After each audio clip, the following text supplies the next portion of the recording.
Welcome to D Platoon, officer. Formed in 1967, the Special Weapons and Tactics Team of the Los Angeles Police Department has held a preeminence within the field of law enforcement and has been the standard bearer for domestic specialized tactical units throughout the world. We are an organization steeped in tradition and pride, where individuals are frequently called upon to perform at levels far above the norm. There have been and ever will be certain guiding principles that have provided the foundation for the high level of professionalism exemplified by this organization and its members. Commit them to memory.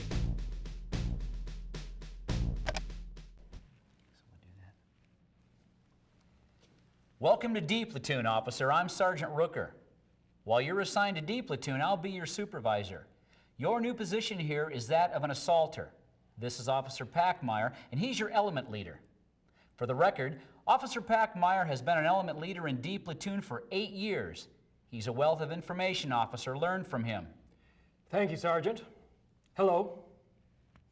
Officer, I'd like you to give some thought to what I'm about to say. You are now one of 60 tactical officers within D Platoon. We constitute less than 1% of the entire Los Angeles police force. Your selection and admittance to this platoon is something to be proud of and respected. As a member of SWAT, you are responsible to meet the requirements of specific tactical criteria and will be tested regularly. Anytime you should fail to meet these requirements, you will be encouraged to train up. Remember, your level of physical fitness, your firearm proficiency, and your understanding of tactics affects the entire team, and the team concept is what we're all about here. There's no hot shots, no loose cannons. We train as one. We work as one, and we resolve conflicts as one. Do you understand, officer? There's no room for grandstanding. Lives are on the line. The lives of police officers, your fellow teammates, innocent citizens, and yes, even suspects. Lest you should forget, officer, D Platoon is a life-saving organization. We adhere to the rules and regulations of the Los Angeles Police Department and to the laws of the United States of America. And while you're a member of SWAT, you will remember to live up to our standards, regulations, and laws. You will behave as a gentleman, an officer, and if necessary, a gunfighter. Officer Packmeyer now has a few things to say to you as well. Officer Packmeyer? As Sergeant said, we're a team here. For us, trust is more than a word. It's a way of life, a vow we make to one another. When called upon in a crisis, I trust you will do your job. I trust you will have honed your skills and will be prepared. I trust you will be brave, but not foolish. I trust that when I give an order, you will follow it. I trust that when you tell me you can accomplish something, you will. Around here, we're cross-trained. Some of us are lead climbers and assaulters. Others are negotiators and assaulters. You're entering D Platoon as an assaulter. We have a sniper position open. So if you're interested, I suggest you train up and then let me or Sergeant know you'd like a shot at the position. Sir? Thank you, Officer Packmeyer. Officer, I suggest you become familiar with your new surroundings and your newly issued weapons. I also encourage you to review the educational material the department has made available. We have a training detail later at the Academy range. Be there. Until then, get settled and learn what you can.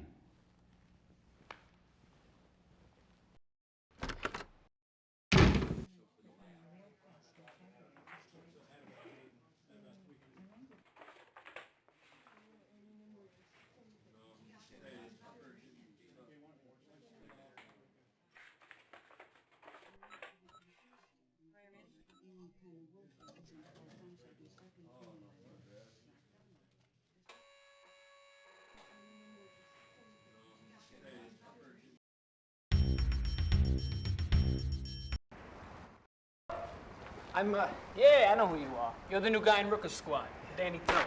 But what are you doing out here? You guys have small arms training over at the academy. Oh, you know, that's right. Sergeant Rooker mentioned it. Yeah, well, you better get over there. Sergeant Paulden is in charge of small arms training, and it's no coincidence that his nickname is Sergeant Meanie. Sergeant Meanie? Yeah, but I wouldn't call him that to his face. Yeah, well, thanks. Thanks for the advice. Yeah, sure. Colt .45 caliber 1911 government model sidearm.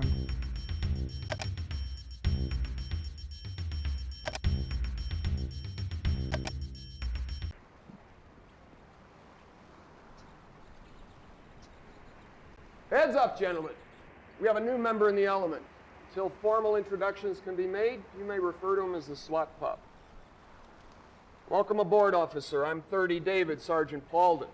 We were just about to do a few drills with the MP5. Step up to alley 13, 7-yard line and join us. Yes, sir.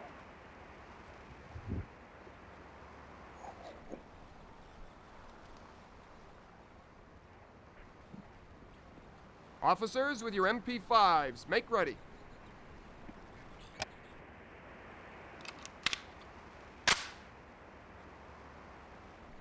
Officers, come to your guard. Failure drill. 2 shots to the body, 1 to the head. Semi-auto. 2 to the body, single to the head. Semi-auto. On the whistle. On guard.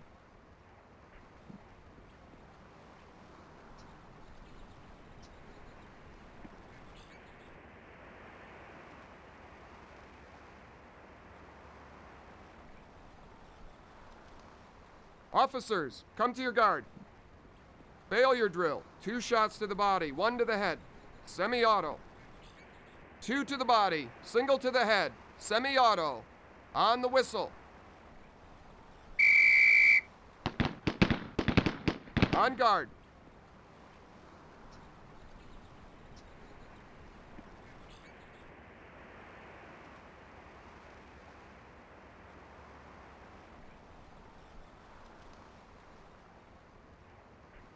Officers, come to your guard. 2 shots to center mass. Semi-auto. 2 shots to center mass. Semi-auto. On the whistle. On guard.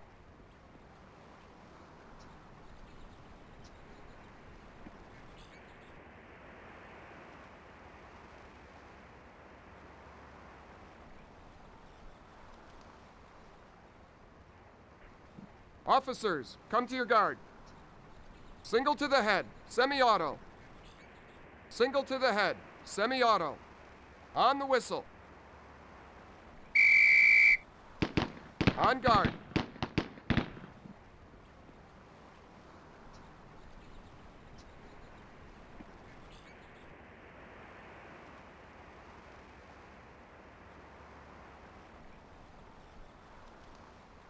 Officers, come to your guard.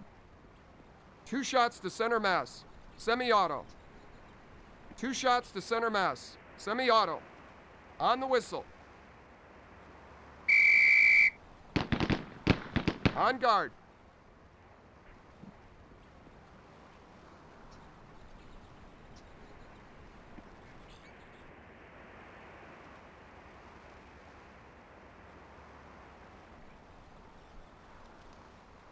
Officers, come to your guard. 2 shots to center mass, semi-auto. 2 shots to center mass, semi-auto. On the whistle. On guard. Put him on safe and let him hang.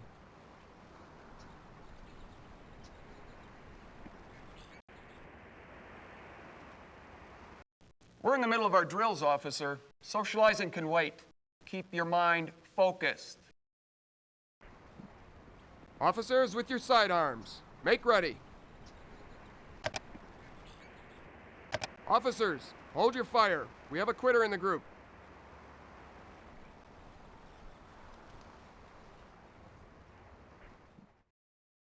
Colt .45 caliber 1911 government model sidearm.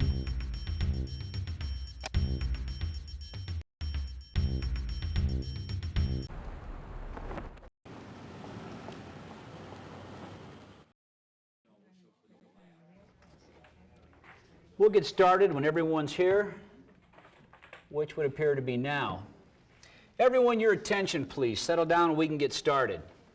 Today we want to discuss use of force issues, cover the differences between stealth and dynamic entries, and review tactical communication techniques.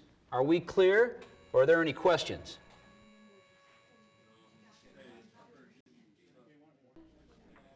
Sir, I haven't been on a call-up before. What should I expect?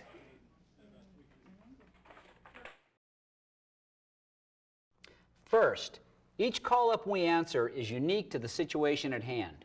No two encounters will ever be exactly alike. However, each situation will share certain characteristics: the negotiation process, tactical plan formation, scouting the area for possible approach routes, interviewing victims, neighbors, and witnesses. Structures will share features such as entry ports, single or multiple levels. What we cannot plan for is how any suspect will behave. Remember two things.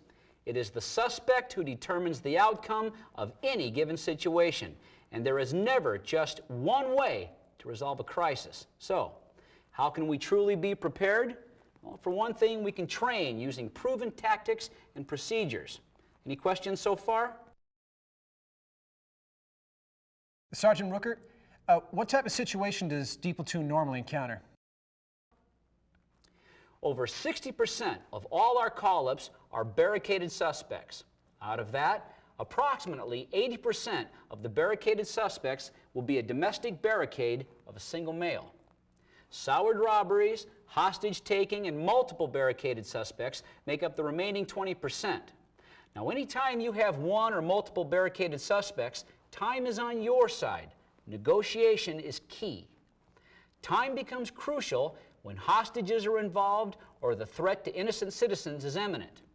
If negotiations break down, or if the life of an innocent citizen or police officer is in jeopardy during a barricaded situation, we must be prepared to initiate a tactical plan to enter the structure. Entering a structure can be one of the most hazardous times during an assault. You want to plan for high ground cover, and you want to enter the structure to your advantage. Now, to do this, we always scout the area for an approach route. We also determine what type of entry we'd prefer to make, whether that would be a dynamic entry or a stealth entry. Dynamic entries are fast and are characterized by the use of diversionary devices and techniques. The entry team can be assisted by one or more gas teams.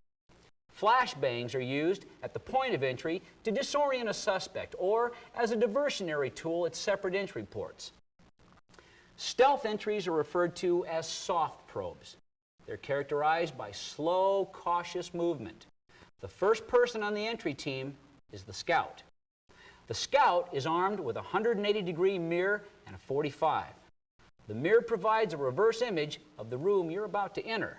The door jamb will give you your point of reference. Remember, the proper way to mirror a door is to first mirror low and then mirror high. You mirror low first because the suspect in the next room is generally not looking at floor level. He's generally looking at his eye level. The scout will inform the rest of the entry team of what to expect. Door right, closet left. This information is relayed via your LASH radio unit. The scout is covered by the second man on the entry team, the rear guard. The rear guard carries a shotgun.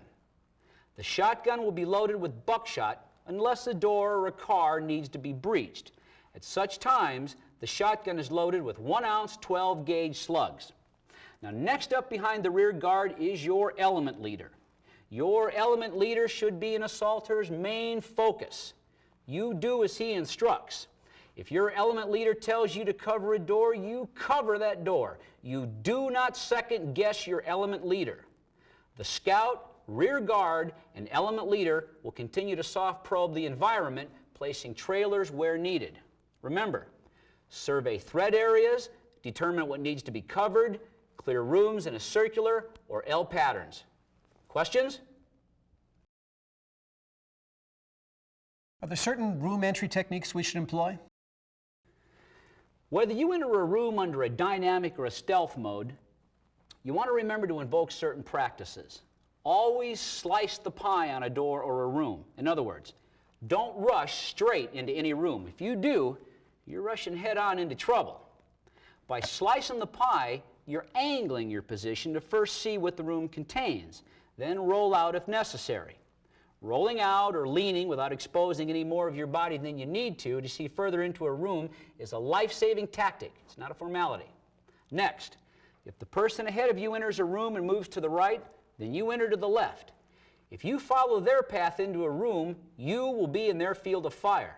Lastly, If a suspect sees you on a room entry before the entry team is ready to make an arrest, or if a sniper misses his shot, the mission is compromised. Alert others of the compromise by broadcasting the word compromised. Any questions? Yeah, is there a specific set of codes we should use, like the APCO code or radio call letters for communicating during a call-up? Communication is key to our success as a team. Consequently, agreed-upon terminology exists in this organization, and I expect all of you to understand and utilize this terminology. When observing and relaying information concerning a structure, you will refer to it by numbers, not geographical designations. The front of the building is always side 1. Moving clockwise, the numbers increase, 2, 3, 4, etc. Corners are referred to by their intersecting sides.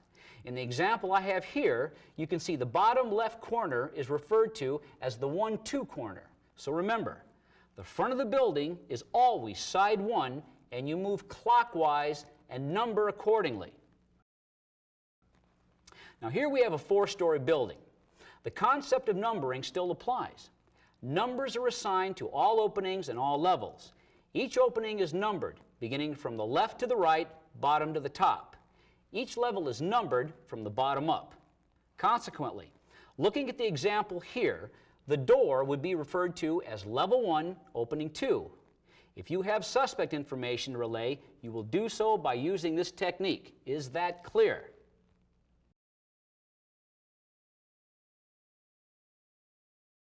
What about communication between different teams or between teams and brass? During a tactical operation, we communicate 2 ways, through lash radio headsets and hand signals. The lash radio headset functions by capturing the vibrations from your throat. You're going to want to whisper when using the lash. Anything louder than a whisper will cause distortion and jeopardize our communication. Verbal communication should be kept brief, lest a suspect hears you. If you need a trailer to enter a room and cover a cleared area, you need only say, "Trailer, cover window," nothing more. The trailer will come to you and set up on the window. If you're sniper team number 1 and you've arrived at your position, the simple sentence, "High ground 1 in position," will do. Us brass will know what you're up to. The other method of communication that we utilize is from the military, and it's used internationally. It's the use of hand signals. Now these are basic, but for those of you needing a refresher course, a raised fist means hold. Do not move. Moving your hand horizontally over your head means cover. A raised fist moved in an up and down motion means hurry up. A hand with spread fingers indicates suspect.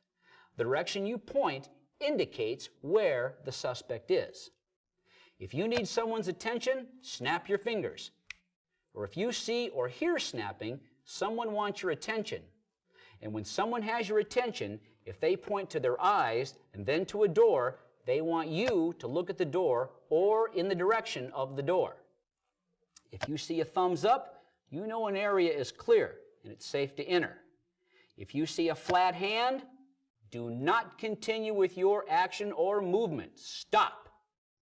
All very basic hand movements, but gestures that can save your life and the lives of your teammates. Now, I know sometimes in the heat of the moment, it's tempting to add an additional middle finger into our repertoire. But I would ask you to curb that temptation and behave professionally. Well, that's it. Thank you for your time, gentlemen. Dismissed.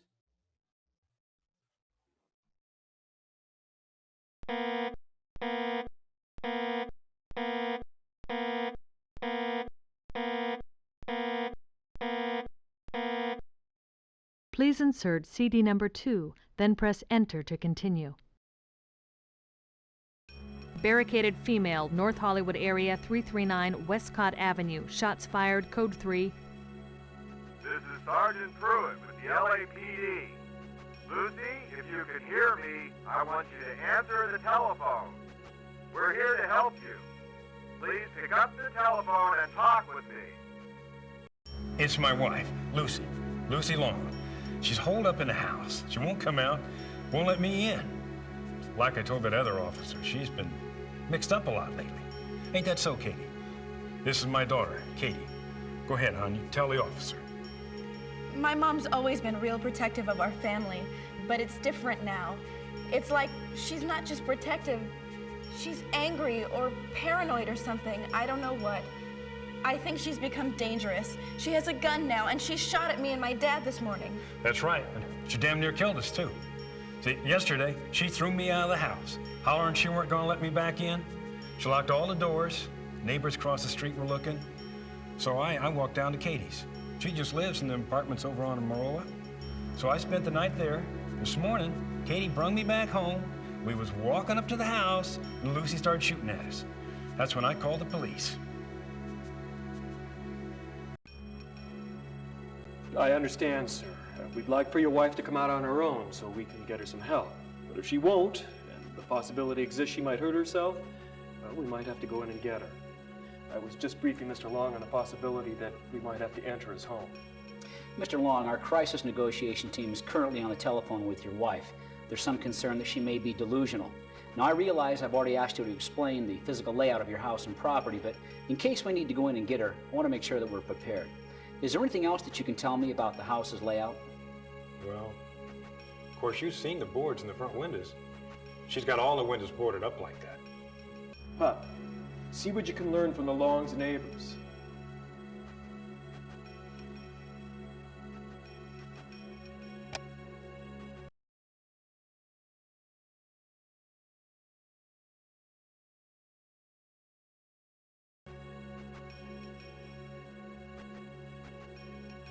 Hello, you must be the neighbor.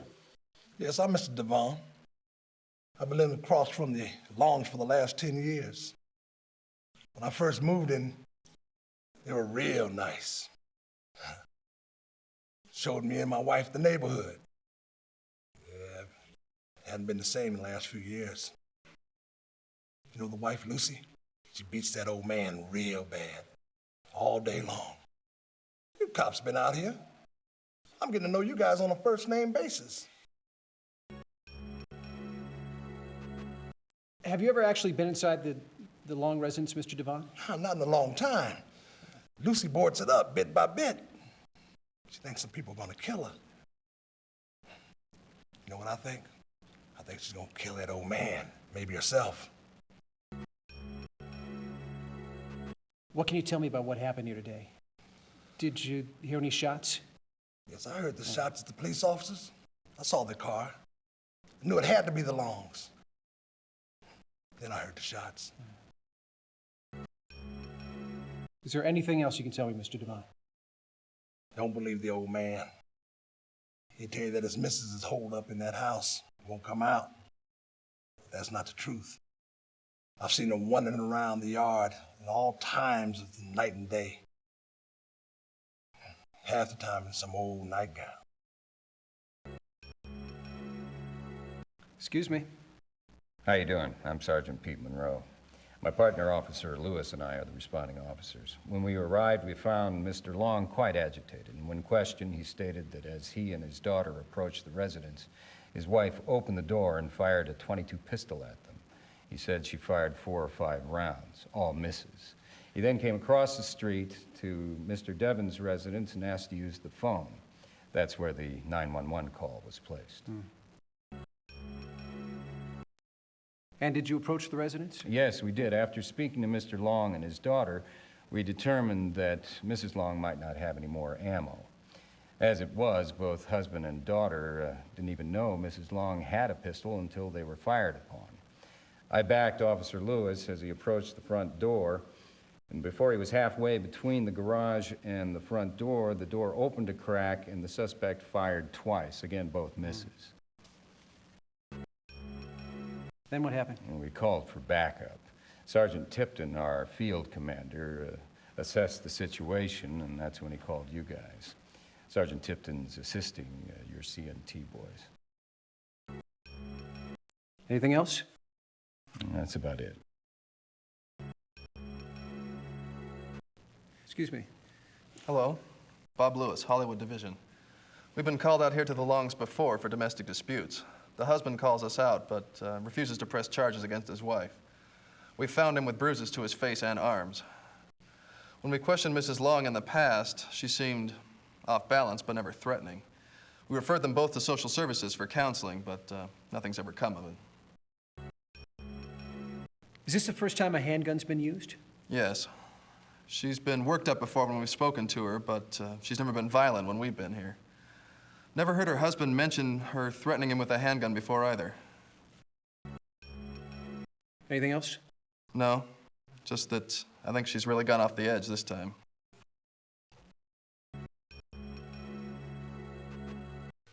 How you doing? Okay, how you doing?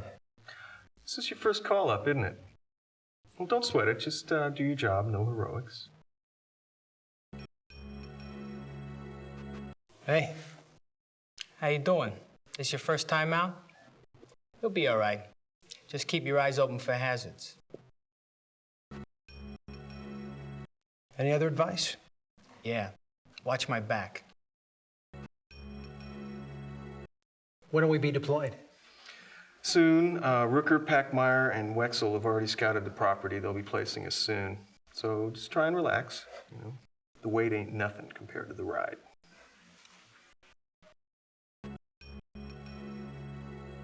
How you doing? Good. You'll do fine. Just listen to Packmeyer. Any advice? Yeah. Watch my back.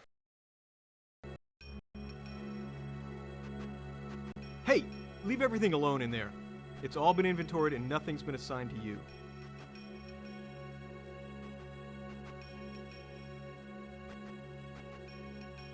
Hey! Hey, since this is your first time out, a little advice for you. Do as you're told. Anything else? Watch my back, and I'll watch yours. Hey! How you doing, pup? Don't worry about this one. Everything's gonna be fine.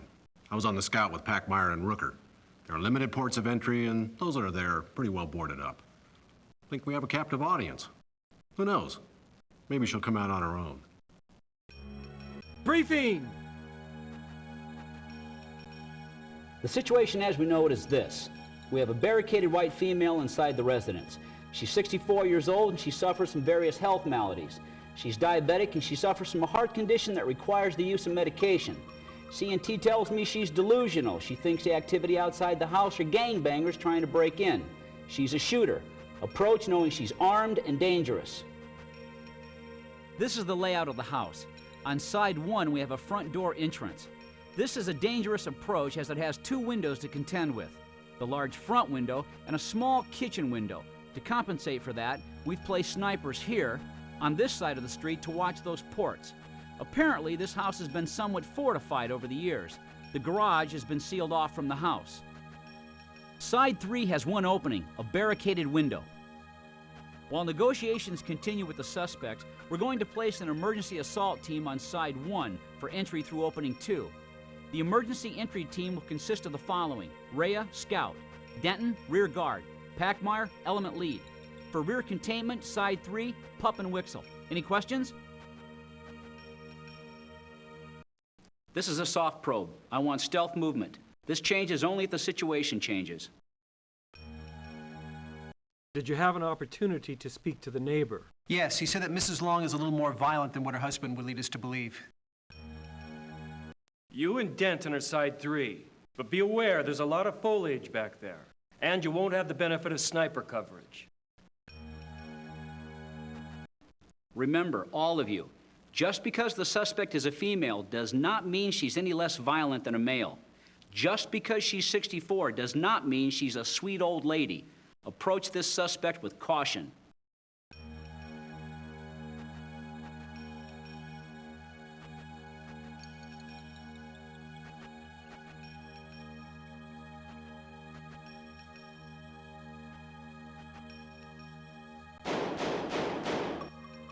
Sounds like the fat's in the fire. Line up for deployment. Let's go!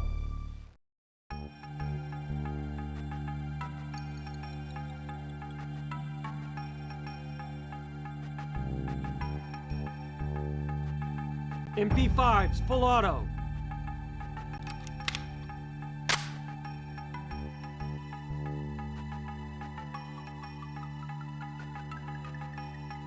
Ready? Go!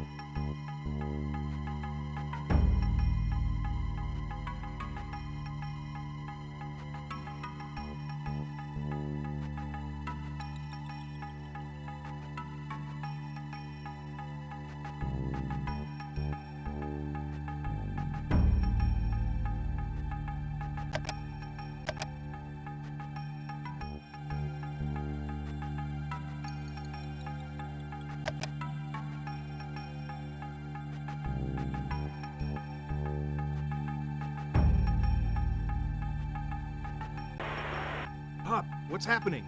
Is the gate locked?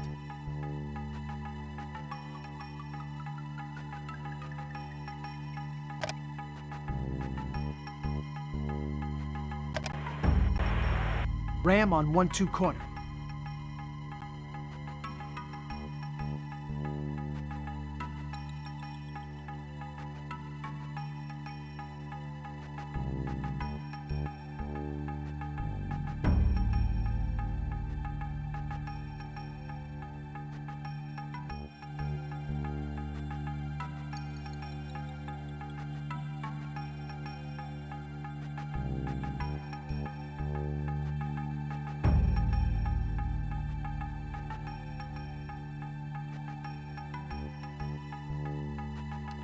Ready to hit the gate?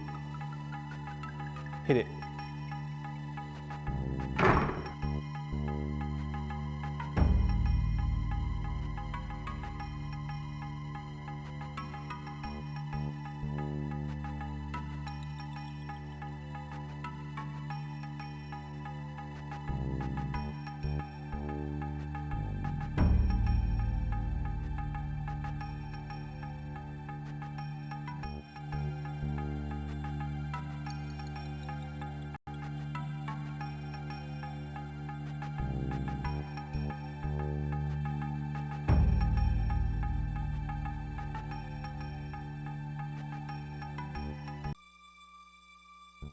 Lucy, this is the police.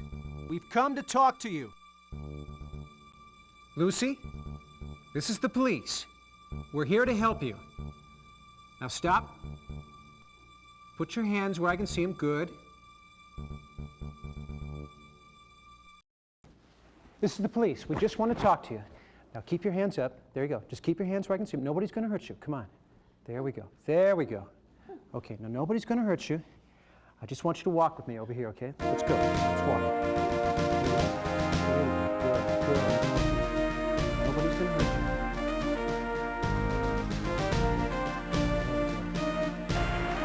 you. Side 3 reporting. Suspect in control. Officers coming.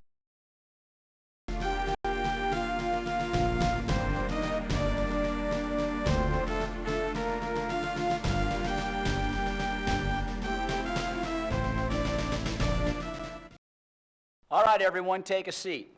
Before I get started, Lieutenant Hancock has a few things to say. Sir? Congratulations, officers. You did an excellent job today. And thanks to your efforts, we have our suspect in custody. Keep up the good work. Sergeant Rooker? You men did a fine job out there today. Take pride in your efforts. I wouldn't be surprised if we didn't see a commendation or two headed this way. Well, that's it. Get some rest. Dismissed.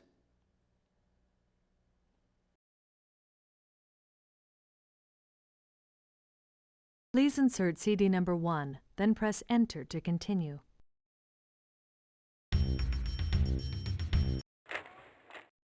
Colt .45 caliber 1911 government model sidearm.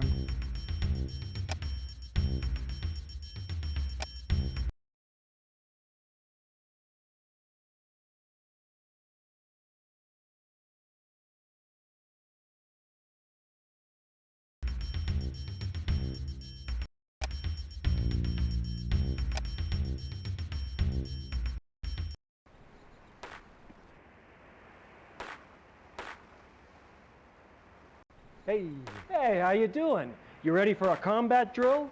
Multiple moving targets, all bad guys, reload as necessary. Come on, we'll test your reflexes and your aim. With 45s, make ready and draw to the guard. This is the combat drill. There will be multiple moving targets, all bad guys. Reload as necessary. No par time. This is a reflex drill. On the whistle.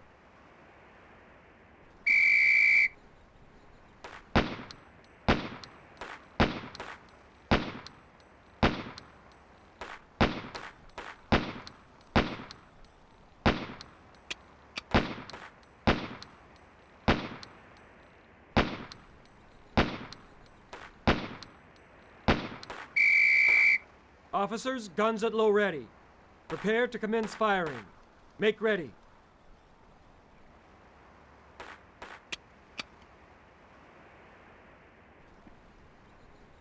The Presidente drill is up. There are 3 targets and multiple engagements. Starting from either the left or the right, shoot the first target once, second target once, third target twice, second target once, and first target once. Speed load, then do it all again. Par time is 10 seconds. On the whistle.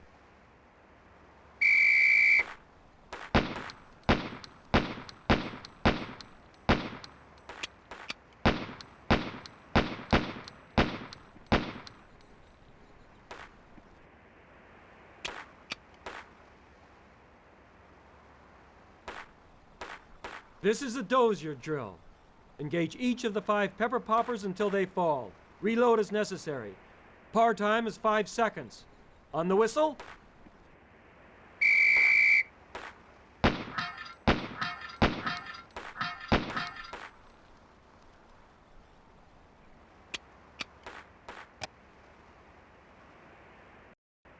Remember, as you train, so shall you fight. Yeah.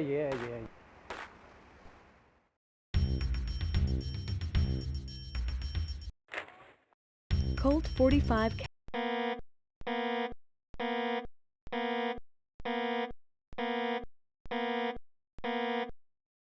Please insert CD number 3, then press Enter to continue.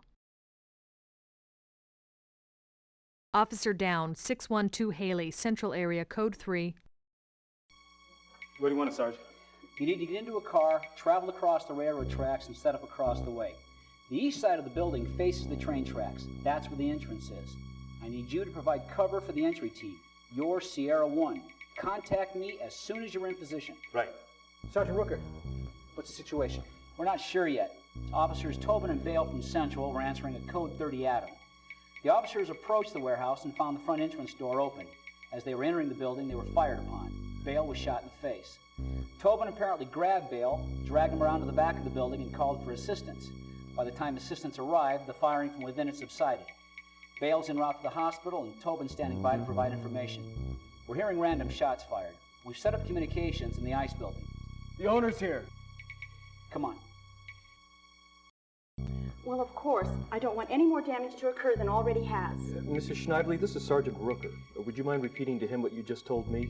Well, yes, of course. Hello, I'm Marcia Schneidley. I own this building. Well, the business does. I was just telling this officer here that, well, my warehouseman is missing. And when the police called this morning and said something about someone shooting off guns in my warehouse, well, I thought, oh, where's Hector? I mean, he's a diligent employee. He would not just allow someone to come in and shoot up my building. Mrs. Schneidley, do you think it could be Hector firing off these weapons? Well, heaven's sake, no. Hector is a sweet young man. A little slow, maybe, but mentally challenged, but not... Rooker! Packmeyer! Would you please excuse us, Mrs. Schneidley? Please finish what you were saying to this officer here. Thank you.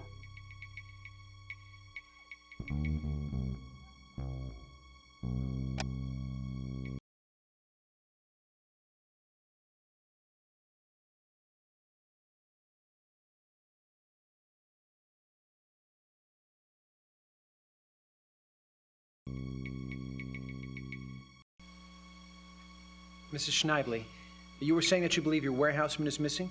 Believe he is missing? Why, I should say so. Hector reports to work Monday through Friday, 7 a.m. to 3:30 p.m. He is a very dependable employee. Why, in 5 years of working for us, he has never missed a day. Mrs. Schneidley, what's Hector's full name, and can you give me a physical description?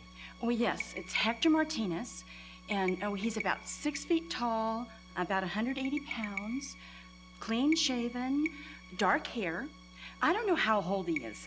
You know, like I said before, he's a little bit mentally challenged. He's simple. Well, have you seen that movie, Forrest Gump? That's the way he is. That's the way he is. Forrest Gump wouldn't hurt anybody, and neither would Hector hurt anybody.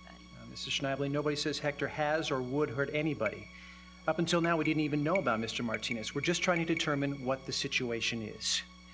Mrs. Schneibly, would you have a home phone number for Mr. Martinez? Well, yes. Well, not with me at the office. I mean, I'd have to call to get it. Can you give me a layout of the warehouse? Oh, well, yes. Well, it's mostly a big, empty building. We keep it for extra storage, and Hector maintains the building for when we need extra space. Well, that's not what you asked, is it? Oh, well, let's see. Okay, the building was built to utilize the train tracks. And so the roll-up doors and the entrance face the railroad tracks. And when you walk in, well, it's just a big open building. Well, I have some furniture stored in there from when the children were small, and my husband and the boys have some mini bikes in there as well. Is there just one large room? Oh, no, there are 2 large rooms upstairs. Well, the second room, I don't know, it has some old scales. Junk, really. Nothing important. You said upstairs. Is there a downstairs to the building as well? Oh, yes. Didn't I mention that? Well, it's mostly just beams and floor supports. And Hector has his little makeshift office down there. Nothing fancy. Is there an outside entrance to the basement, Mrs. Schneibly? Oh, heavens, no. No, I had that sealed up years ago. You know, we have trouble with hobos here. I mean, they ride the train in the day and at night stop and look for a place to sleep. Well, we literally had a hobo camp down there. No, I had workmen come and cement and brick up that door. No, do you know what it does to your insurance rates when you have hobos in your building? Just terrible. No, there's only one entrance to the basement, and it's through the warehouse. I don't remember if the stairs are in the first room or the second room. Does that matter? Mrs. Schneibly, is there a phone line in the building, and do you know the number? Oh, yes. I know. The number is 213-298... No, 213-289... No, I'll just have to call and get it for you. But there is a phone. It's in Hector's little basement office area. You know, I wanted him to have a nice little desk with a phone on it upstairs. But no, he insisted on having the phone installed downstairs in the basement, that dark, dank basement. Is there anything else you can tell me about the warehouse or about Hector? Nothing I can think of. It's just a big warehouse. It's empty, and Hector is just a simple man trying to make a living. I can't understand how he could be causing all this trouble. It's just not like him. Mrs. Schneibly, we haven't determined that Hector is causing all this trouble. Mrs. Schneibly, we've set up a communications post over by the ice house across the way. Could I ask you to go in there and use the telephone to call your office and get those phone numbers we talked about? Oh, well, sure, but I don't want to be in the way. I'll just use the phone in my car if that's all right. That'd be fine.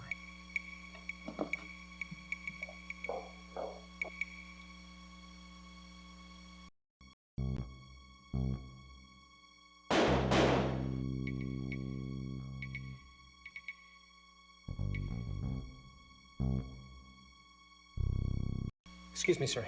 Yes, officer. What did you learn from the owner of the property? Well, the name of the missing warehouseman is Hector Martinez. He works Monday through Friday, 7 a.m. to 3:30 p.m., hasn't missed a day of work in 5 years. He's about 6 feet tall, weighs about 180 pounds, clean-shaven, dark hair. Now, she says he's mentally challenged. She's going to call her office and get a home telephone number for him. Good. She also said that the building was built in relation to the railroad. All the roll-up doors and the entrance door are on the same side only. She said that there are 2 large interior rooms, mostly empty. Okay. There's also a basement to the building. It houses Hector's office and apparently some beams and floor supports. Okay. Unfortunately, Mrs. Schneibly doesn't recall if the stairs leading to the basement are on the first room or the second room. I see. Apparently there is a telephone line into the building. It's in the basement. She doesn't know the number offhand. She's calling her office to find it. Good. One last thing. Mrs. Schneidley said that Hector's not the kind of person to hurt anybody, and she doesn't think it's him in there firing the rounds. Well, we'll find that out soon enough. Thanks. Good job. Excuse me, sir. Officer, I'll be calling a briefing with the tactical officers momentarily. Please excuse us. Yes, sir.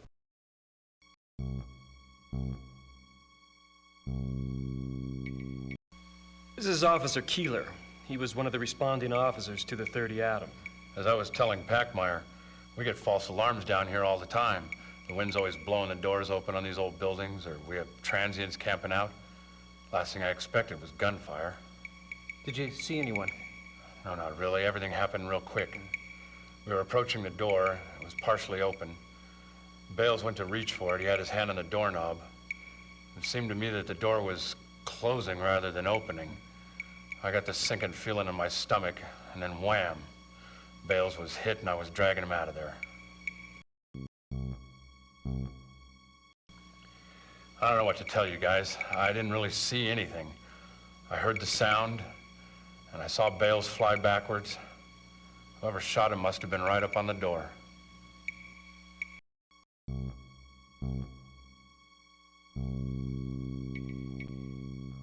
All I'm saying is there's one entrance, the front. Saunders and Tello were placed across the railroad tracks to cover us. But that's a distance, man.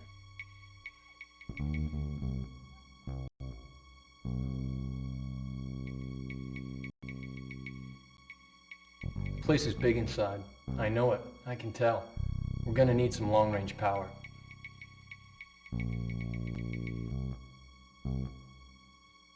The place is too big to gas. I don't see how we could gas it. This isn't gonna be pretty. I bet they panicked when Central showed up. I bet they're in there freaking out. Probably some strung-out homeless guy. Wrong place, wrong time. Wrong time for the cops to show up.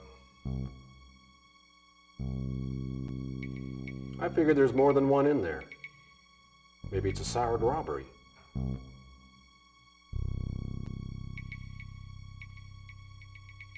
Do we know if there's any hostages?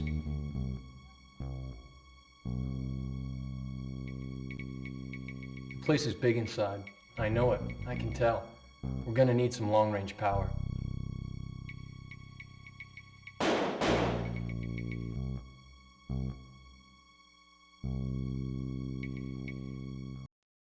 Briefing, everyone. Come on, let's go. Okay, this is what we know. We have one wounded officer, and weapons fire is randomly erupting from within the structure. CNT's been telephoning the warehouse, but there's been no pickup. The warehouse is broken into 2 rooms. In one of the rooms, which one we don't know, are stairs leading to a basement. The basement is dark, and it consists mainly of floor supports. There's also an office area. We've placed sniper teams on 3 surrounding buildings. The approach will be from side 4 to 3 to 2 around to side 1. We can assume the opening 1 will be secured. We have the keys from the owner, so there should not be a problem with entry unless the door is barricaded from the inside. We know it's a large space, so we're issuing 223s. Fats in the fire. Packmeyer, let's light them up. We enter and move with stealth. Carmichael, scout. Denton, shotgun. Pup, you're being issued the M16 for range. If there's a distance between us and the shooter, and Pup has the shot, it's his. Rhea, Wixel, you're in on the entry, you trail. Okay? Let's move out.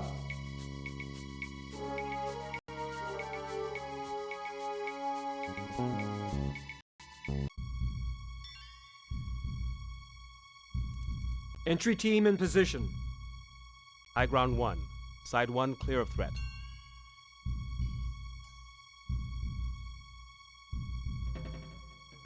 Roger that. Ready. Go!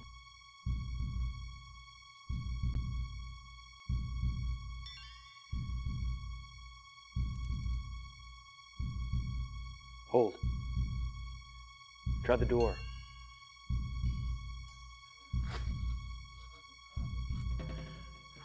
Try the key.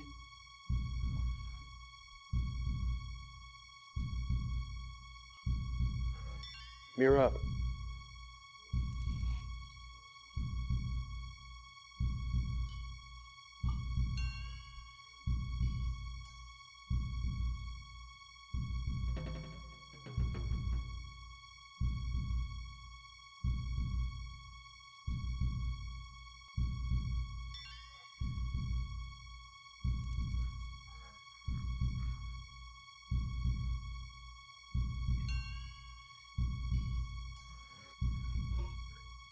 Entry team ready to make entry.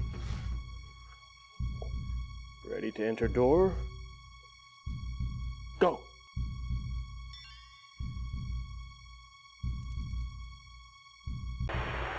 Entry team in.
Carmichael, move up to the door, mirror it, and see if it's clear.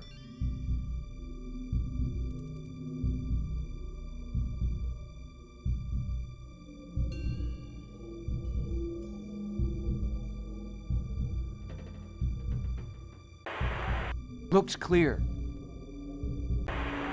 Pop, move up!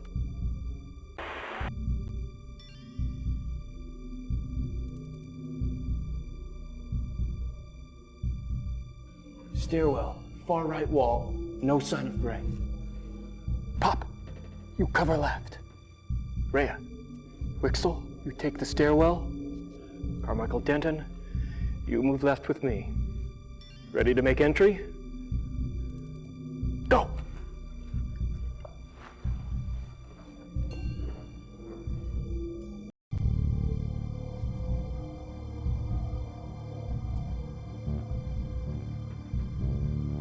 Hold.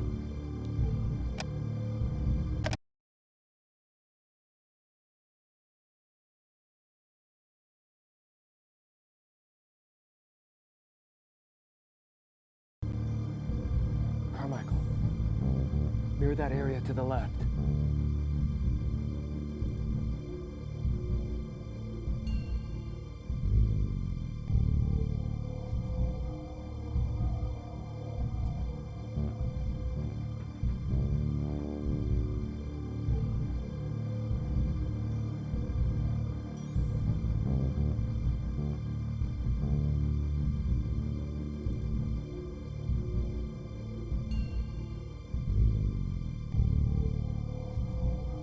Denton, clear the area. Go.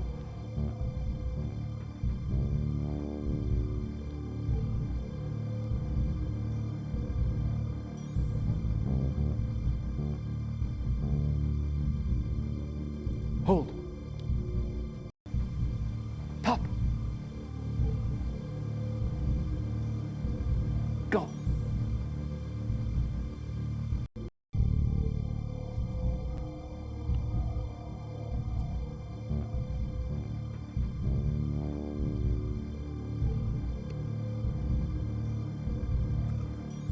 Clear.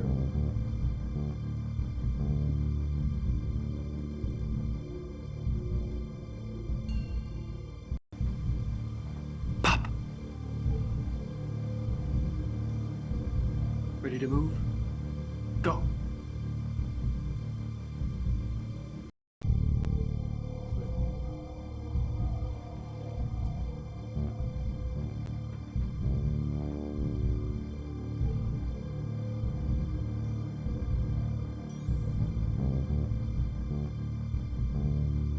Hold.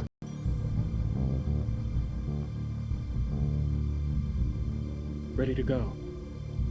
Go.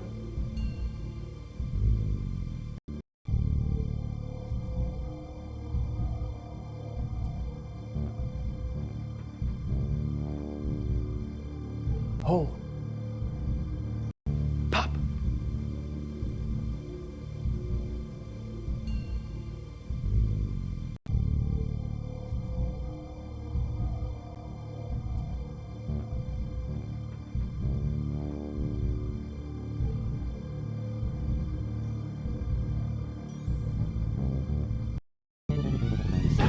You're on the stairs! Let me see your hands! Okay, this is it. This is my ticket out here, and I'll use it, man. I will. No! You put your gun down.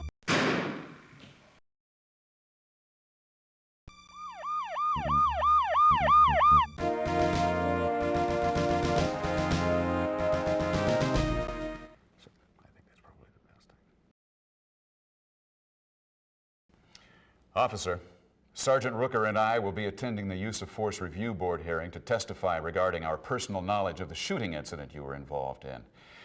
We do not anticipate disciplinary actions to be taken against you, but until the Office of Internal Affairs, the Use of Force Review Board, and the officer-involved shooting team have completed their investigation, you're relieved of active duty. This is a formality. Don't despair. Keep training with your element. You'll be back in the saddle in no time.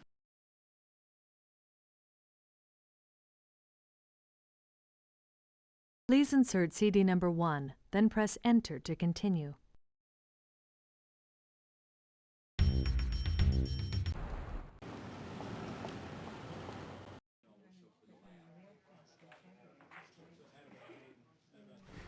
Officer, I have good news. After a thorough investigation, you've been cleared of any misconduct regarding the shooting you were involved in. You're officially reinstated to active duty. The elements missed you out there. Good to have you back.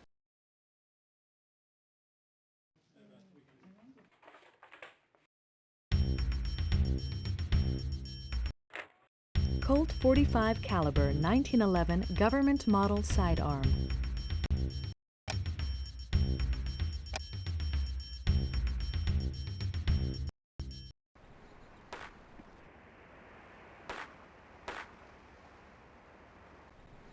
Hey, glad you could make it. We're all set up for the Dozier drill. It's 5 pepper poppers at 10 yards. Par time is 5 seconds. Let's see what you can do. With 45s, make ready and draw to the guard. This is the Dozier drill. Engage each of the 5 pepper poppers until they fall. Reload as necessary. Par time is 5 seconds. On the whistle,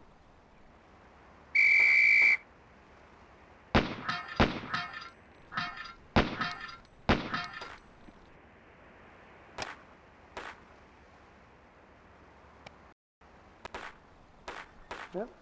See you later. you bet. Hey, good shooting.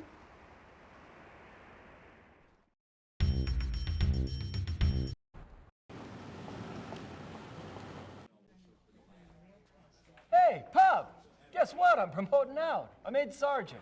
Heading over to Rampart. It's been great working with you. I'd shake your hand goodbye, but I got my hands full. You know, with me out of the way, Rooker's gonna be looking for a new element leader. Good luck, Pup.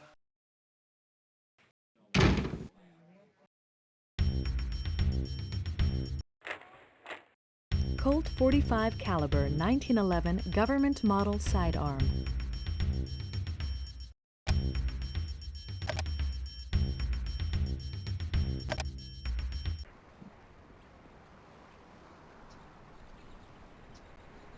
Gentlemen, your new element leader.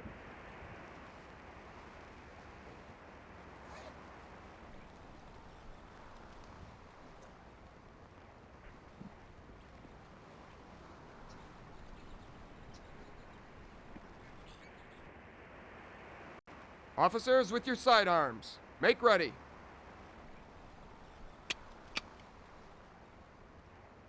Officers, come to your guard. Fail your drill. 2 shots to the body, 1 to the head. 2 to the body, 1 to the head. On the whistle. On guard.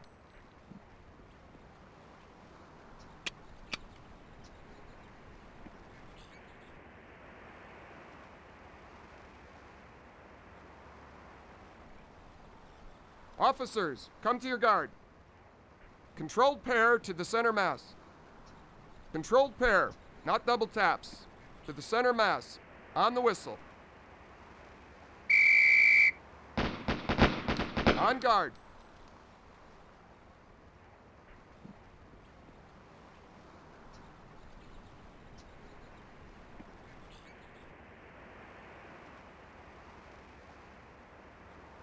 Officers, come to your guard. Controlled pair to the center mass. Controlled pair, not double taps. To the center mass. On the whistle. On guard.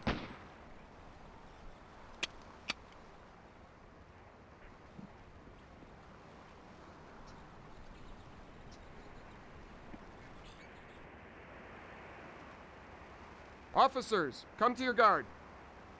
Controlled pair to the center mass. Controlled pair, not double taps. To the center mass. On the whistle. On guard.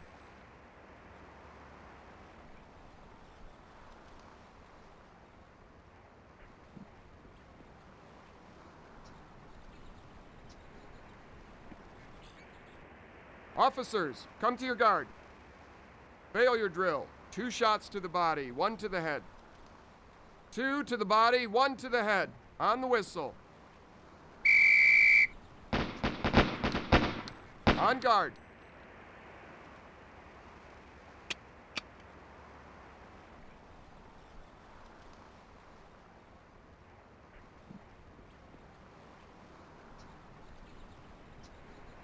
Officers, come to your guard. Single to the head. Single to the head. On the whistle. On guard. Holster your weapon.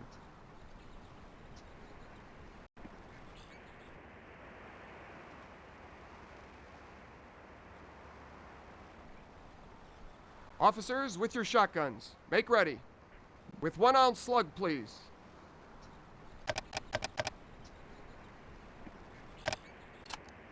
Officers, come to your guard. With 1-ounce slug, please.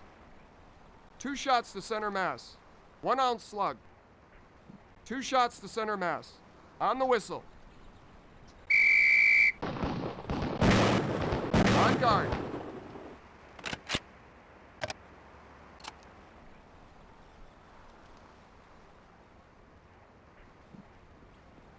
With buckshot, please.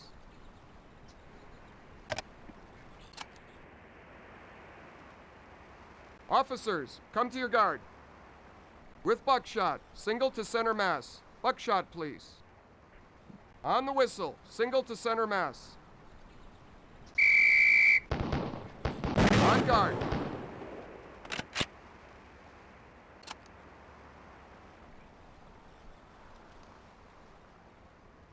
With buckshot, please.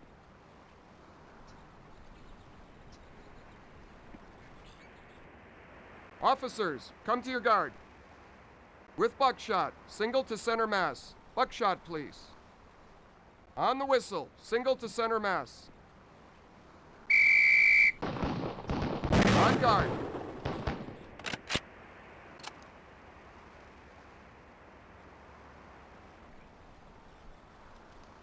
With 1-ounce slug, please.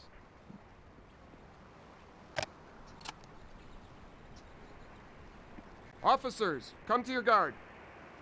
With 1 ounce slug, please. 2 shots to center mass. 1 ounce slug. 2 shots to center mass. On the whistle.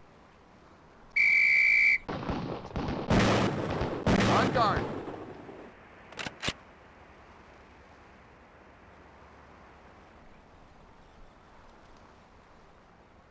With buckshot, please.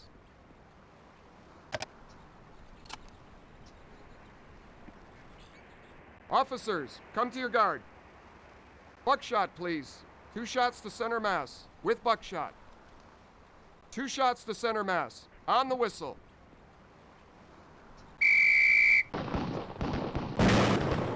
On guard.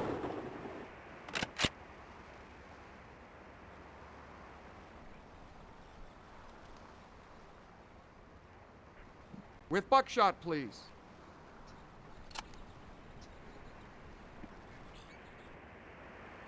Officers, come to your guard. With buckshot, single to center mass. Buckshot, please. On the whistle, single to center mass. On guard. Secure your weapon. We're in the middle of our drills, officer. Socializing can wait. Keep your mind focused. Officers, with your M16s, make ready. Officers, come to your guard. 2 shots to center mass. 2 shots to center mass. On the whistle. On guard. This is a training exercise, officer. You will follow the drills, please.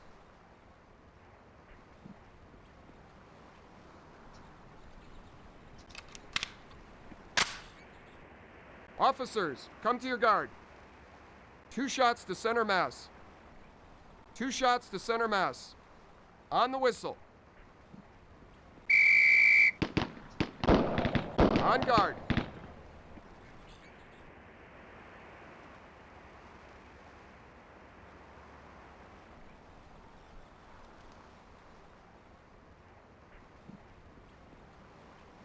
Officers, come to your guard. 2 shots to center mass. 2 shots to center mass. On the whistle. On guard.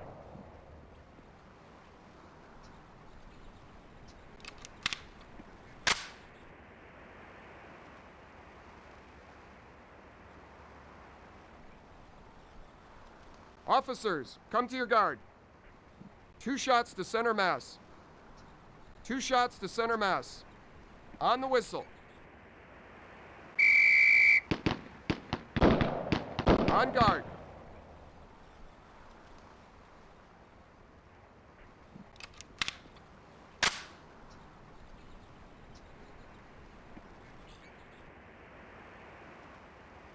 Officers, come to your guard. 2 shots to center mass. 2 shots to center mass. On the whistle.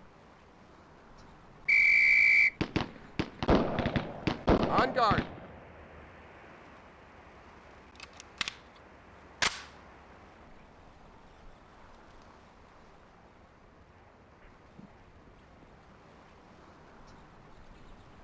Officers, come to your guard. Failure drill. 2 shots to the body, 1 to the head. 2 to the body, single to the head. On the whistle.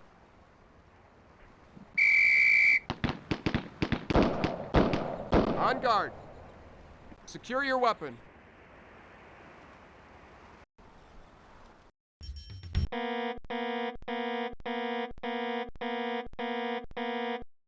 Please insert CD number 4, then press Enter to continue.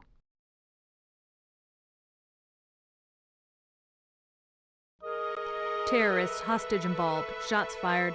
18635 San Pedro, corner of San Pedro and Imperial, Southeast area, code 3. Pup, let me tell you what we have so far. The Times City desk editor received a fax this morning at 4:30 a.m. It was from a group calling itself the Northern 40 Militia. They claim to have taken control of the financial records and accounts of Eastman Enterprises. They also claim to have taken Ron Eastman, the owner, hostage. The Times contacted LAPD immediately. Preliminary investigations revealed that Ron Eastman never made it home last night. A patrol car was dispatched here to the plant at 7:10 a.m. When it arrived, it was fired upon from the main building. The patrol officer escaped injury. In reviewing the situation, the supervising sergeant called us in. His name is Ross, and he's standing by with some employees for us to interview. Sergeant Rooker? Yes? The accountant is here. Would you like to talk with him? Sure, bring her in. Rooker, over here, please. Pup, talk to this woman, find out what you can. I'm Coco Brown, Eastman Enterprises company accountant. Are you someone in charge? I was told over the telephone that something has happened to Mr. Eastman and that I was to come down here immediately. I can't begin to tell you how completely inconvenient it was getting here. I was told I couldn't use the main entrance. I had to circle all the way around 104th and then backtrack on Figueroa. Would you mind telling me why?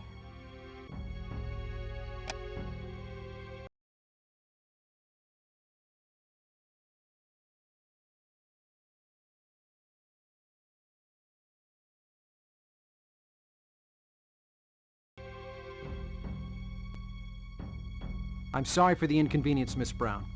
Your assistance is very much appreciated. Can you tell me what type of business Eastman Enterprises is? You've never heard of Eastman's? That's very strange. You must not read any business journals. Well, for your information, Eastman Enterprises is a very large, multinational corporation. This is just one of the many manufacturing plants the company owns. We manufacture various plastics used in aerospace. We have worldwide contracts. However, our largest customer is the federal government. What can you tell me about Mr. Eastman? Does he have any enemies? Ron Eastman is a shark. He's built this business from scratch.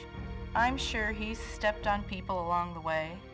Look, we receive contracts worth hundreds of millions of dollars each year. And I'm sure there are a lot of people who would love to see Ron Eastman go out of business. But why? Why do you want to know all this? You know, nobody's told me what's going on here. What has happened to Mr. Eastman? And why are police surrounding the block? Miss Brown, are you aware of any threats toward the business or Mr. Eastman? Threats? No, and I doubt very much that Mr. Eastman has received any personal threats. He runs around here like it's still a small business. As a matter of fact, there's no security on the premises. I mean, I've asked for security. Don't think I haven't. All sorts of people have shown up around here wanting jobs, wondering what this big complex is. You should see the parade of oddballs. Miss Brown, where is Mr. Eastman's office? We're all in the main building. The building with all the glass. Accounts payable is in the front section. Ron and I have our offices on the far side. That would be the left side if you were looking at the front of the building. Ron's office is first, mine's second. It's actually a pretty small office for the amount of billing that passes through there. Has the company ever been picketed? Ever had any trouble with activists, unions, community groups? Well, we've had a couple of groups protesting our association with the government. You know, people parading out front with signs saying our products go into bombs that kill babies, things like that. But why are you asking me all this? Where is Ron? What has happened to him? You know, you're sure full of a lot of questions and no answers. If you're not going to tell me what's going on around here, then I'll find someone who will. I've got the factory foreman here. His name is Durham, Andy Durham. Come on over, Andy. This is Mr. Andy Durham, the plant foreman. Hi. This officer has some questions for you. When you're done here, go on out to the south gate.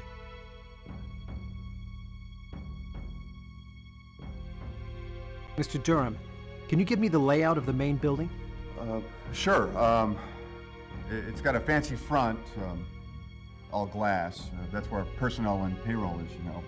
Mr. Eastman's office, stuff like that. Then the back of the building, that's where the real action is. That area houses our heavy machinery, presses, coolers for processing purposes. You know, we make high-tech plastics, state-of-the-art. The stuff we make goes into outer space. No kidding.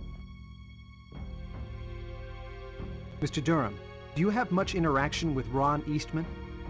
Oh, I sure do. Every day, all the time. Yeah, I mean, he's a real hands-on owner.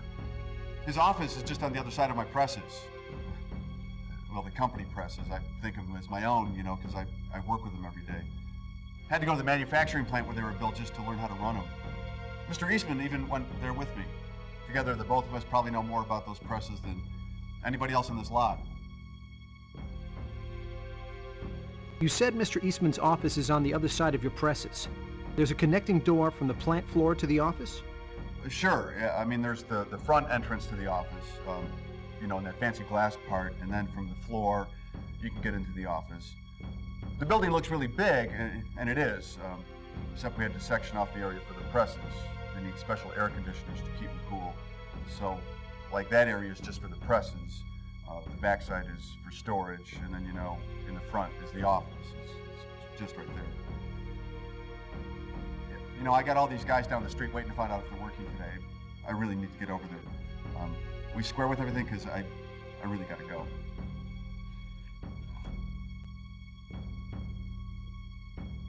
Was that one of Eastman's employees? You can fill us all in, everyone from the elements here. Come on, everyone, gather round. That's right, come on. Okay, C&T tells me that a fax was sent to the Times about 20 minutes ago. It said that the main building of Eastman's was going to be blown up at noon. That gives us 2 hours. 2 hours to secure the hostage, capture the bad guy, and find the bomb. Pup spoke with a few of the employees. What'd you learn, Pup? This front left corner of the building is the office area. Here on the diagram, that would be the 1-2 corner. Ron Eastman's office is the first office to the left when entering. The accountant's office is the second to the left. This area houses heavy machinery, apparently some kind of sophisticated presses. Now there's a door connecting the office with the plant floor. Where along these 2 walls, I don't know. Well, we know the main building has 2 entrances. The first, on side 1, is a glass door. The other is on side 2. According to the blueprints, this building has been modified from the original plans. There's been a wall with no indications of a passage put in the main plant area. Pup, point out where you think we should enter. If you're sure about side 1, why don't you go ahead and confirm your decision and mark the board? What do you think, Pup? Stealth or dynamic? All right, a stealth entrance. What do you want to do about high ground, Pup? If you're confident with your decision, Pup, mark the high ground. All right, let's get you set up. Pup, your element lead carrying your MP. Carmichael, scout. Denton, shotgun. Wixel, M16. You 3 will be referred to as Entry Team A for communication purposes. Tello, you're carrying your MP5. You and Pup will be referred to as Entry Team B. Everybody understand? Okay. Carmichael, Denton, Wixel, A team. Tello and Pup, B team.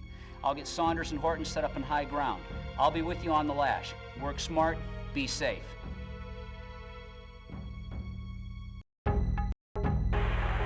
High ground 1. Side 1-2, clear of threat.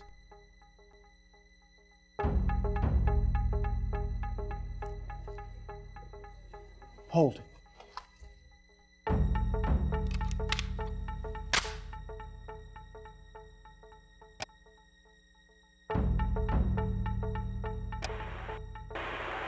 Carmichael, try the door.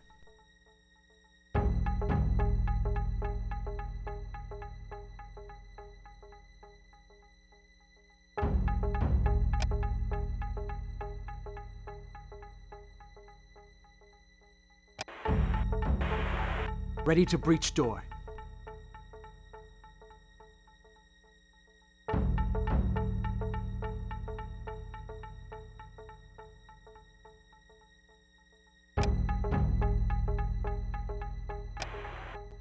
Initiate.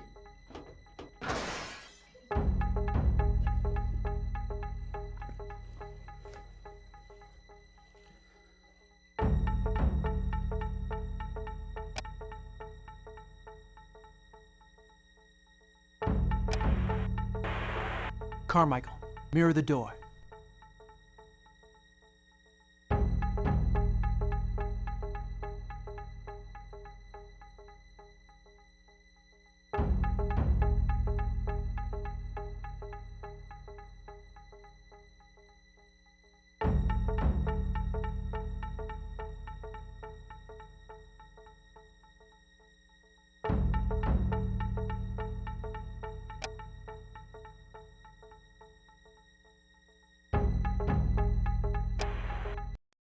Denton, Carmichael, and Wixel, go right. Tello, go left. I'll follow Tello left.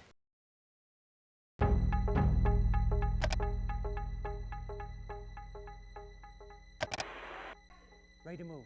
Go!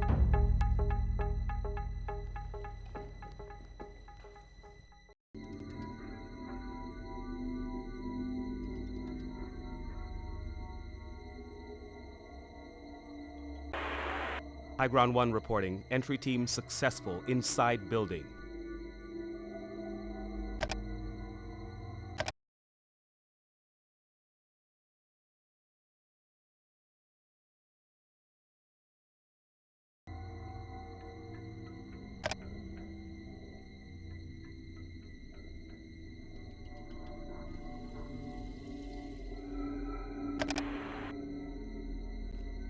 Entry Team A, prepare to clear right.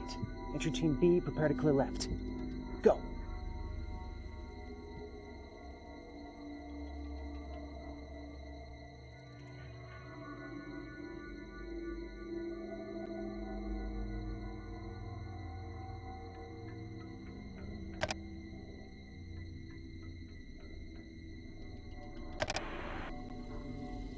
Entry Team B, prepare to clear right. Go!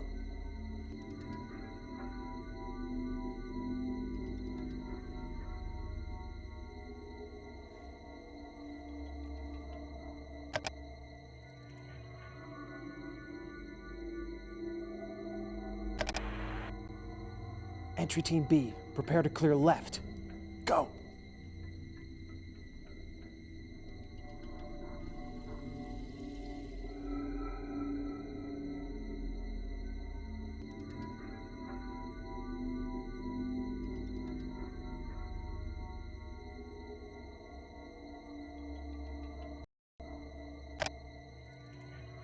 Ron Eastman.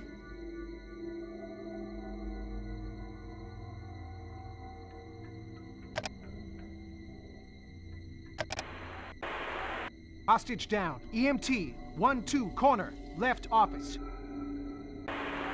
Stay with hostage. EMT on the way. I've been shot. Mr. Eastman, I'm a police officer. I'm here to help you. Can you tell me what happened? They stole everything. The financials. Everything. How many are there? The one, then two. Can you give me a description of them? Delivery man. A brown uniform. The fatigues. Camouflage. Do you know where they are? Have they left the building? No. They were leaving. Then something happened and they started yelling. They came back and they shot me. They're in the warehouse. They left me for dead.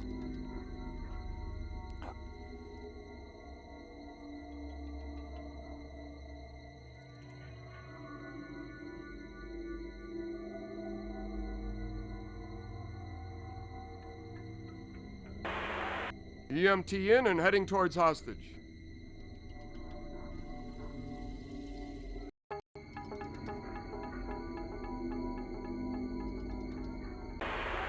Tello, you copy? Yeah? Wixel. Yeah?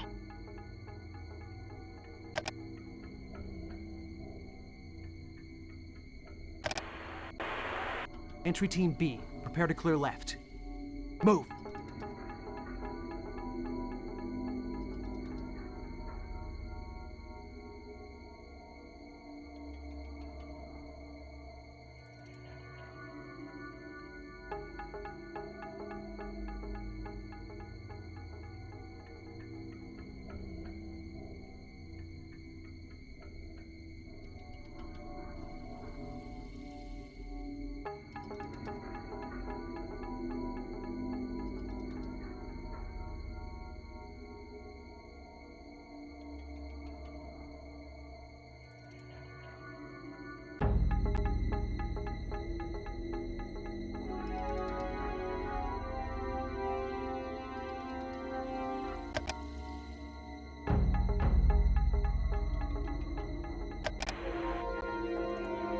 Carmichael, try the door.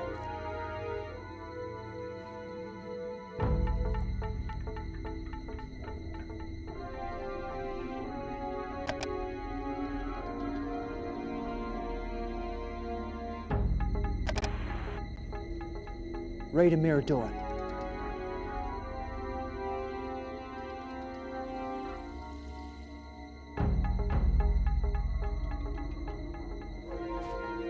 There are boxes on the left. Looks like a stairwell leading up on the right. Looks clear.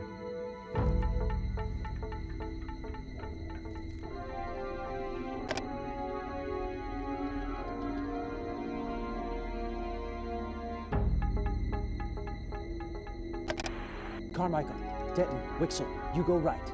Tello, you go left. I'll follow Tello left.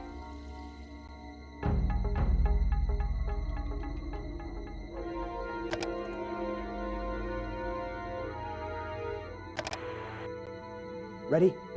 Go.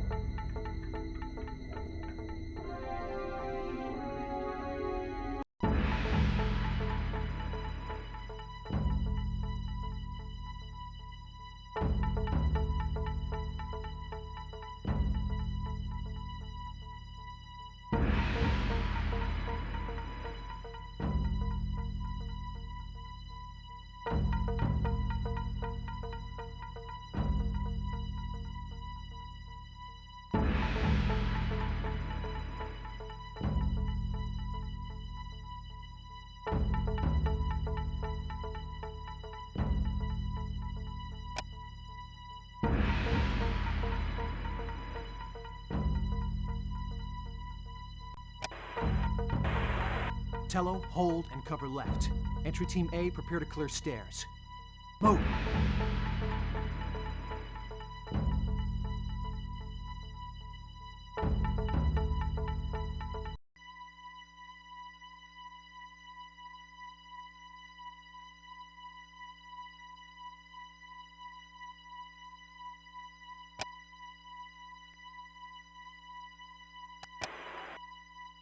Carmichael, ready to mirror.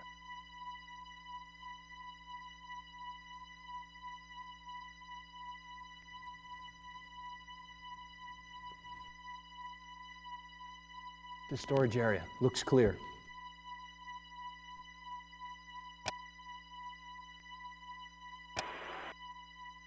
Ready to move. Go!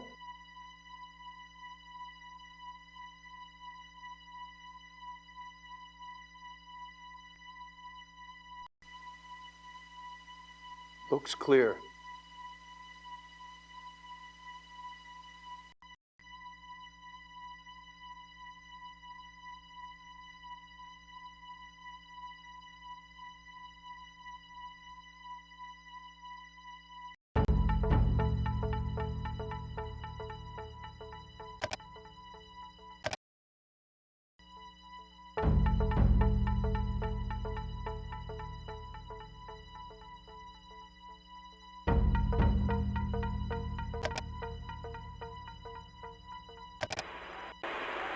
Entry Team A, ready to clear. Go!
Hold.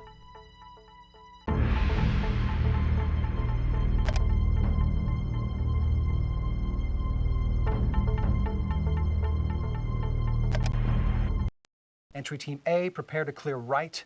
Tello, cover left. Ready to move? Go.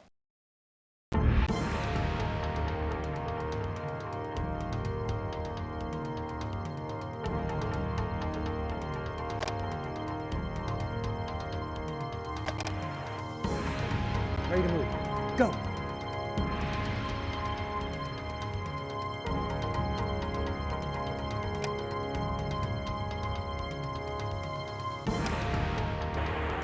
Hold.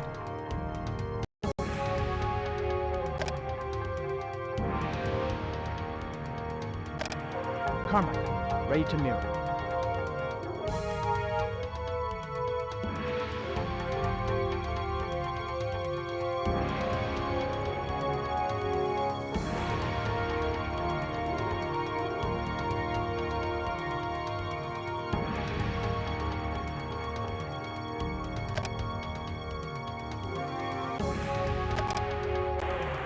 Benton, you flash me. Stand by. Ready.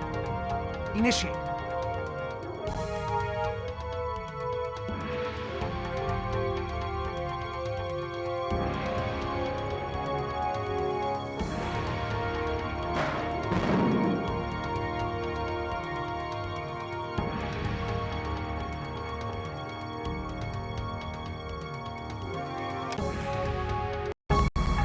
Freeze! On your knees! Put your hands behind your head! Interlock your fingers, now!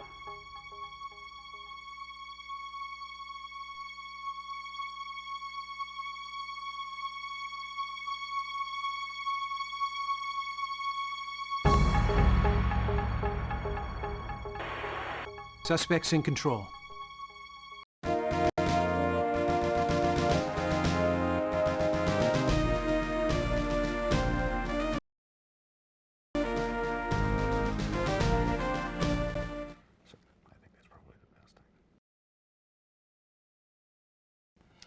Officer, Sergeant Rooker and I will be attending the Use of Force Review Board hearing to testify regarding our personal knowledge of the shooting incident you were involved in. We do not anticipate disciplinary actions to be taken against you, but until the Office of Internal Affairs, the Use of Force Review Board, and the officer-involved shooting team have completed their investigation, you're relieved of active duty. This is a formality. Don't despair. Keep training with your element. You'll be back in the saddle in no time.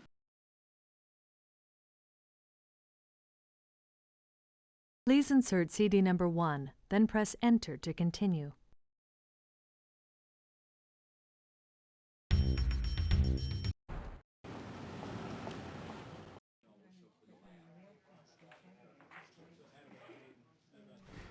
Officer, I have good news. After a thorough investigation, you've been cleared of any misconduct regarding the shooting you were involved in. You're officially reinstated to active duty. The elements missed you out there. Good to have you back.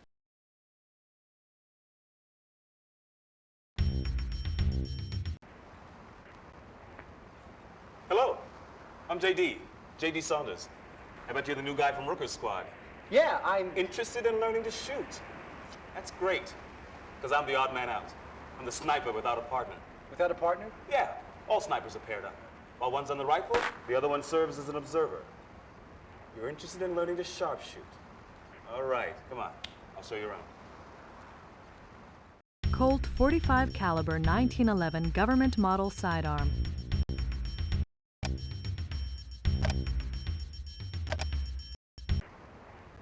I'll show you the rifle. Go over it with you. Thanks.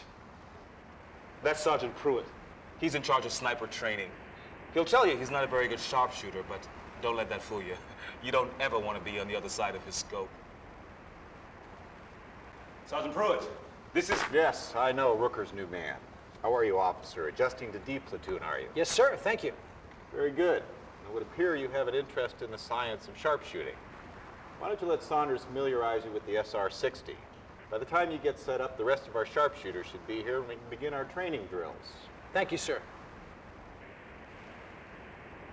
Me? I'm not really much of a sharpshooter. I'm really more fascinated by the science of it all. But these guys, they're top notch. What are you waiting for, officer? Get on down range and set up. Your behavior makes me think that you might need to be evaluated by the department shrink. Now knock that off and go get set up. Glad to see you made your way back. We can always use another good marksman around here. I thought you were interested in sniping.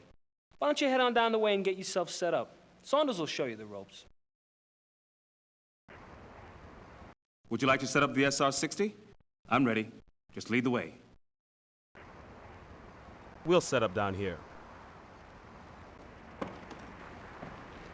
Now, I don't know how much you know about sniping, but I'm going to begin with the basics.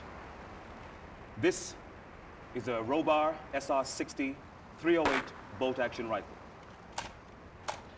Here at LAPD, we zero our rifles at 100 yards. We always begin with a cold barrel shot. We use a cold barrel shot to establish our zero. It's also the most important shot out in the field. Now,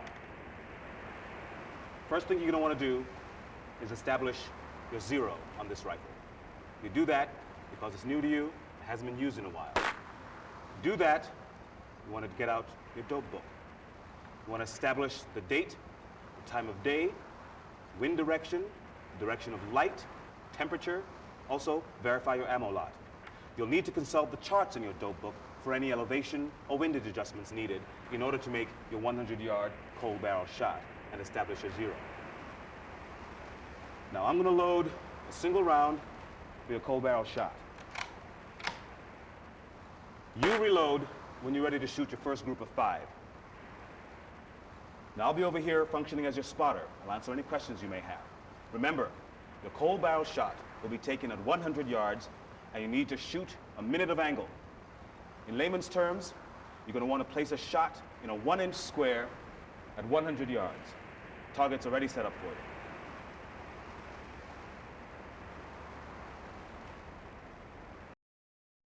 All right. Now, to check the zero on your rifle, you're going to want to take a shot aiming at the center of the 1-inch square. But before you do, there's a few things you need to know. First, your bullet drop compensator knob, or your BDC, is the top knob on your scope. This is the knob you use to compensate for up-down. Your right knob, the windage knob, is twofold. Yes, it allows you to adjust for wind, but it also functions as a horizontal adjustment when zeroing.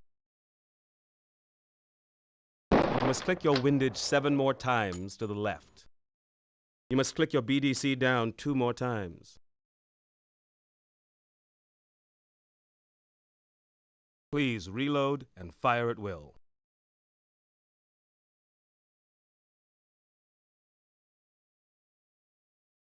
Please reload and fire at will.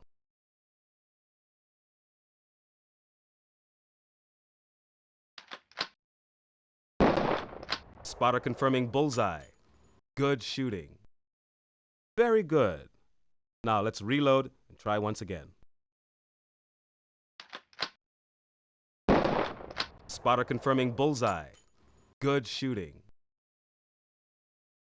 Okay, we have 9 1.5-inch targets. Each target requires its own center hit. Begin top left to right. Load your rifle and fire at will. Spotter confirming center hit. Hit is within target. Please reload and fire at will.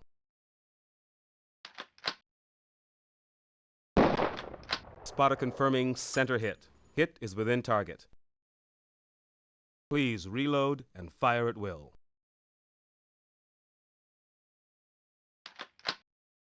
Spotter confirming center hit. Hit is within target. Please reload and fire at will.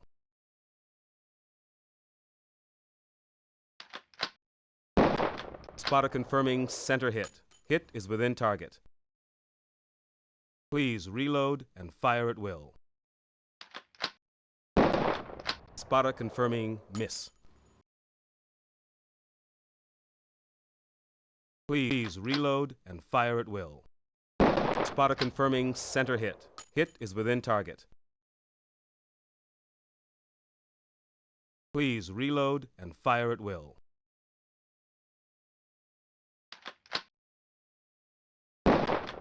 Spotter confirming center hit. Hit is within target. Please reload and fire at will.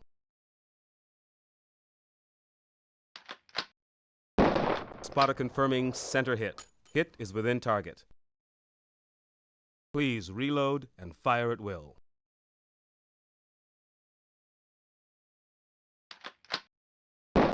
Spotter confirming center hit. Hit is within target. Please reload and fire at will.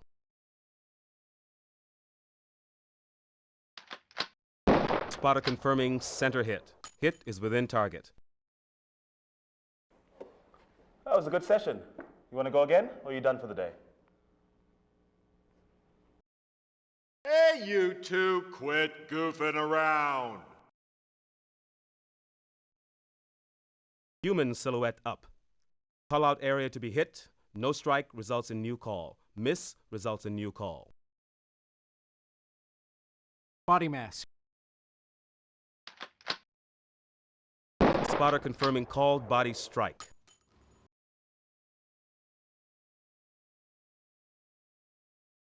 Please reload and fire at will. Body mask. Spotter confirming called body strike.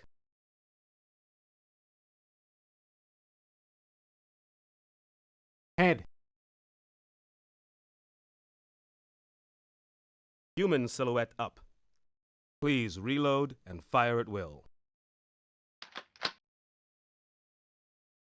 Body mask. Spotter confirming called body strike. Body mask. Please reload and fire at will.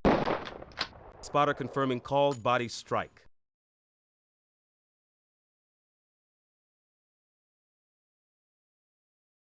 Please reload and fire at will. Head. Spotter confirming called head strike.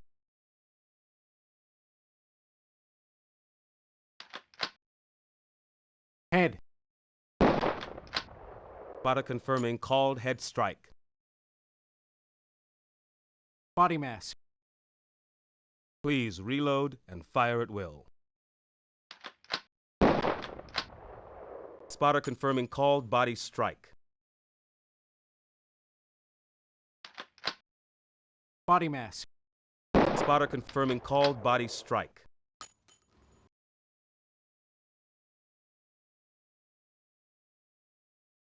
Please reload and fire at will.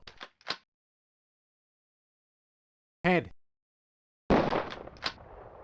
Spotter confirming called head strike.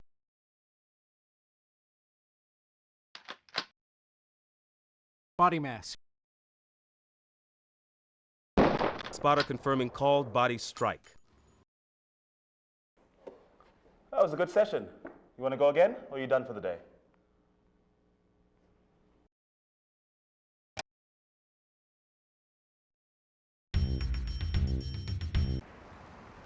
Colt .45 caliber 1911 government model sidearm.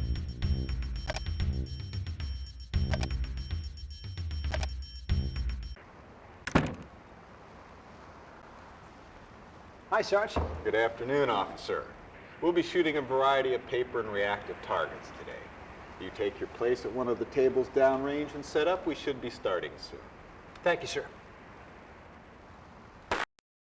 So how you shooting, Danny? Yeah, very funny. Pound sand, friend. Danny, I didn't mean anything. Yeah, right. I know everybody around here talks, so I've been a little off lately. It's the Santa Anas. Those winds have really been kicking up lately. Should have been with me fishing last weekend and seen those whitecaps on the lake.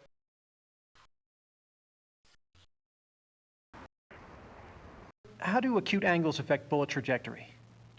Good question. Now, when a target is at an elevated or depressed angle from the shooter, and no correction factor is applied, the bullet will strike higher than the point of aim. Now here at the range, and in most shooting situations we in law enforcement find ourselves, this effect will be slight. However, as steepness of an angle increase, this effect becomes more pronounced. Sir, is there a field method for correcting acute angles? Actually, there are several.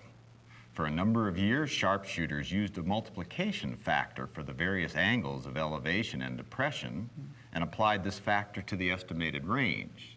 The factors are 0.96 for a 15-degree angle, 0.87 for a 30-degree angle, and 70 for a 45-degree angle.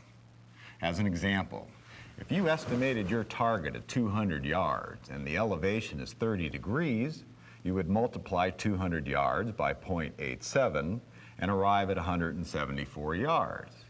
Consequently, you would fire at the target as though it was at 174 yards away.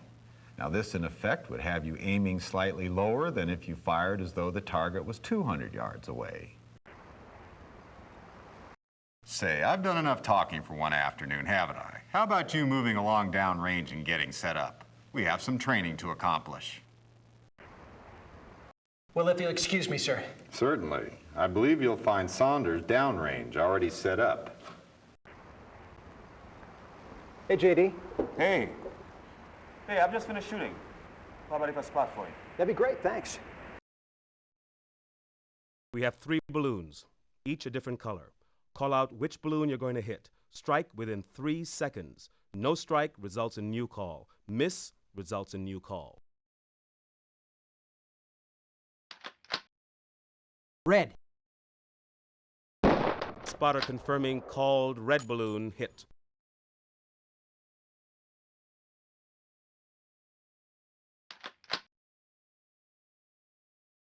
Blue. Spotter confirming called blue balloon hit. Please reload and fire at will. Green. Spotter confirming called green balloon hit. That was a good session. You want to go again, or are you done for the day?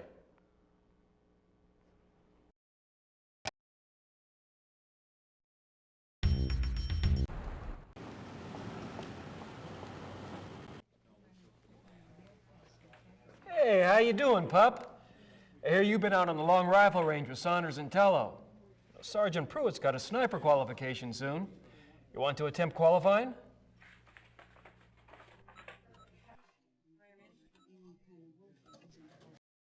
Great. I'll let Sergeant Pruitt know you're interested. Good luck. You know, I'm pleased to see you're taking an interest in sharpshooting. It's a proud discipline.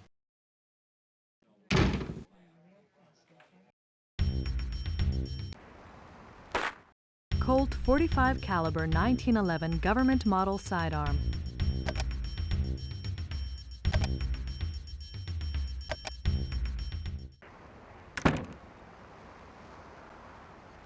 Hello, Sergeant Pruitt. Oh, good afternoon. We'll be running a 15-round qualification today. Stick around if you'd like to score. Thank you, sir. We'll be starting soon, so I suggest you get set up.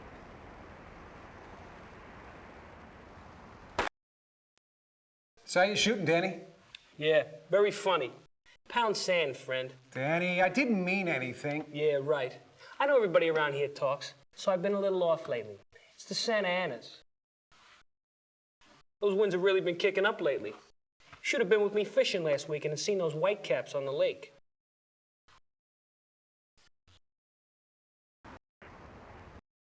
How do acute angles affect bullet trajectory? Good question. Now, when a target is at an elevated or depressed angle from the shooter and no correction factor is applied, the bullet will strike higher than the point of aim.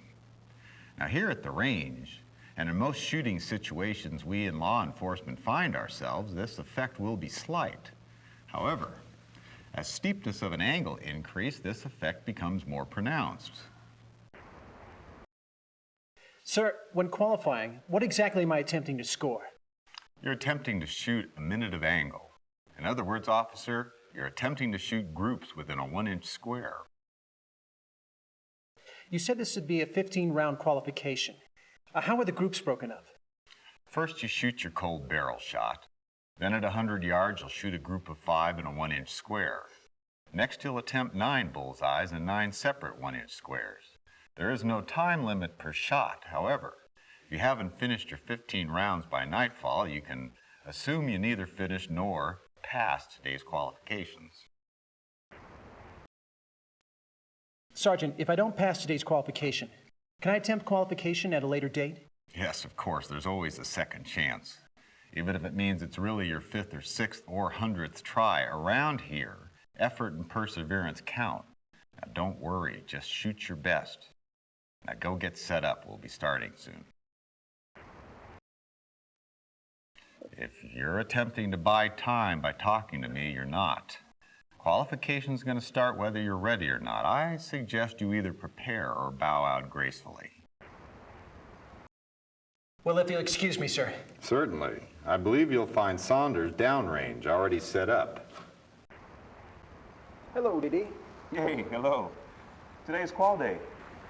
If you're interested, stay and shoot. If you pass the 15-round, 100-yard minute of angle qualification, you'll be eligible to be called up as a sniper during a crisis. How about it? I'll stay in spot for you.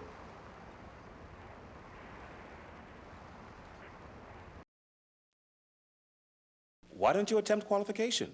It'll be fine. Besides, what do you have to lose? If you don't pass, you can always shoot again another day.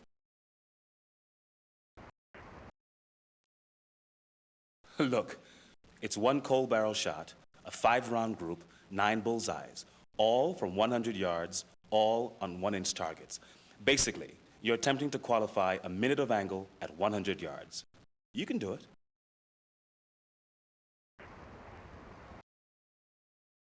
Qualification begins with a cold barrel shot in a 1-inch square, then a 5-round group in a 1.5-inch square, and then 9 bullseyes each in a 1-inch square, all from 100 yards. Load your weapon, and when ready, fire at will for your cold barrel shot.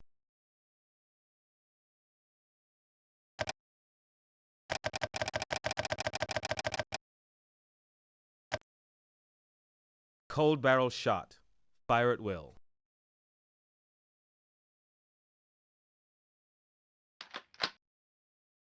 Cold barrel shot.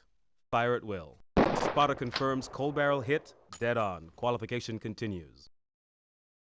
Please reload and fire at will. Spotter confirms hit, dead on. Qualification continues. Spotter confirms hit, dead on. Qualification continues. Spotter confirms hit, dead on. Qualification continues. Spotter confirms hit, dead on. Qualification continues. Spotter confirms hit, dead on. Qualification continues.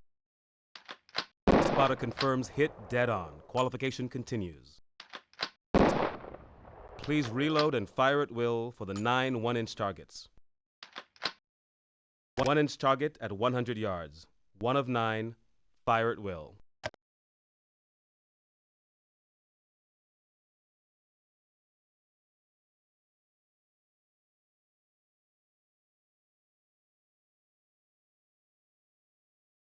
Your weapon is already loaded.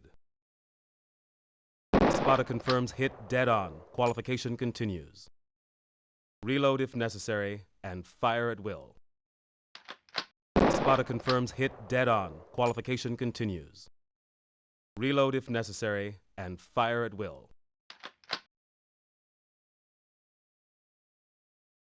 Spotter confirms hit, dead on. Qualification continues. Reload if necessary, and fire at will. Spotter confirms hit, dead on. Qualification continues. Reload if necessary, and fire at will.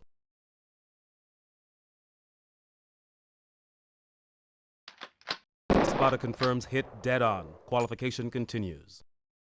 Reload if necessary, and fire at will. Spotter confirms hit, dead on. Qualification continues. Reload if necessary, and fire at will. Spotter confirms hit, dead on. Qualification continues. Reload if necessary, and fire at will. Spotter confirms hit dead on. Qualification continues. Reload if necessary, and fire at will. Well, you are 100%. Congratulations. You passed qualifications. I knew you can do it. Thanks. That felt pretty good. It always does. Why don't you go ahead and clean your rifle? I'll let Sergeants Pruitt and Rooker know the news. Thanks, JD. You earned your position. Good job.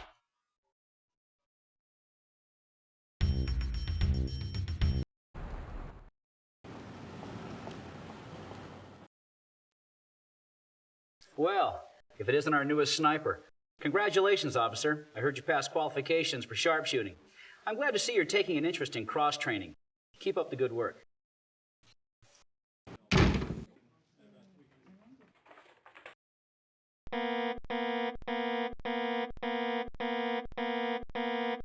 Please insert CD number 4, then press Enter to continue.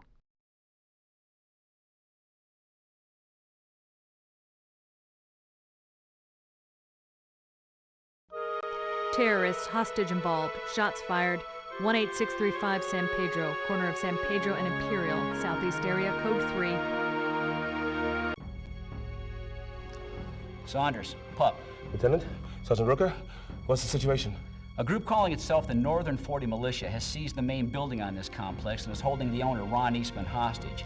We don't know much about this group. The feds are looking into it for us. What we do know is that the group faxed some sort of crude proclamation to the Times claiming the financial records and accounts along with Eastman for their own purposes. What those purposes are, we don't know yet. I need to get you two placed right away.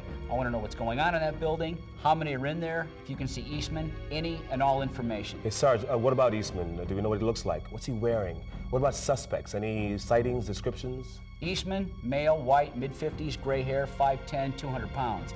Spoke to his wife, she couldn't remember his attire. Thought it would be a dress shirt, slacks, tie. No sighting on the suspect or suspects. Now you'll be on the roof of Building 2. Building 2 has already been cleared. There's an interior stairwell leading to the roof. Position yourself on the 1-4 corner. Your view should be the 1-2 corner of Building 1. To get to your position on Building 2, you'll travel from our current position along Side 2. Wixel is positioned on the 1-2 corner to cover your move from Side 2 to Side 1. On Side 1, there's an unlocked door. Enter and head to your right to the stairs. You'll be referred to as High Ground 1. Get back to me as soon as you're in position. Right. Let's go.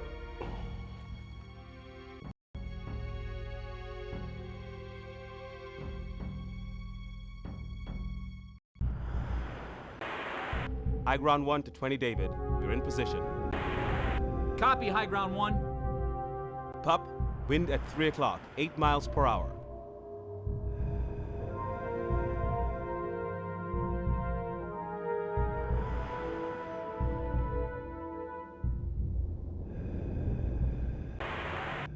David to High Ground 1. What do you see? High Ground 1 to 20 David. No movement, Side 1-2.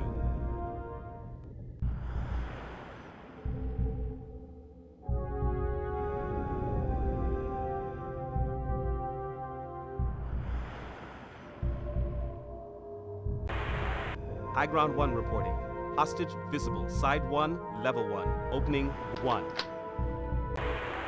20 David to High Ground 1. Can you see suspect? High Ground 1 reporting. Negative on suspect. Repeat, negative on suspect. Hostage's hands secured behind his back. He looks unharmed.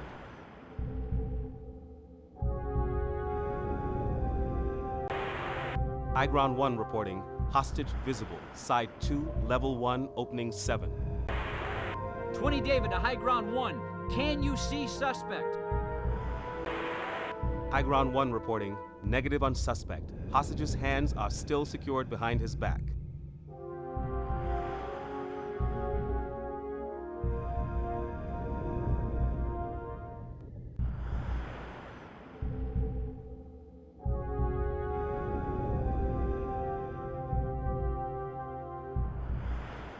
Wind at 2 o'clock.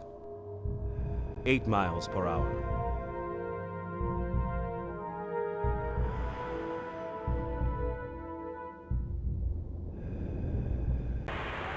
High Ground 1 reporting. 2 suspects are visible. Side 2, level 1, opening 7. Suspect 1 wearing brown uniform with brown baseball cap. Looks like delivery person. Suspect 2 wearing fatigues top and bottom, also wearing baseball cap. 20 David to High Ground 1. Can you see a weapon? High Ground 1 reporting. Negative on weapons.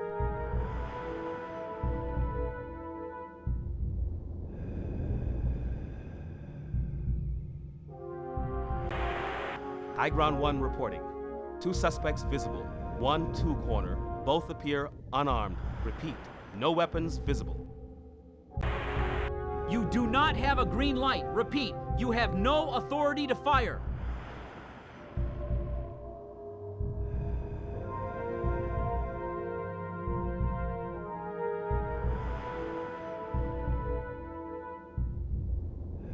Wind at 11 o'clock. 8 miles per hour.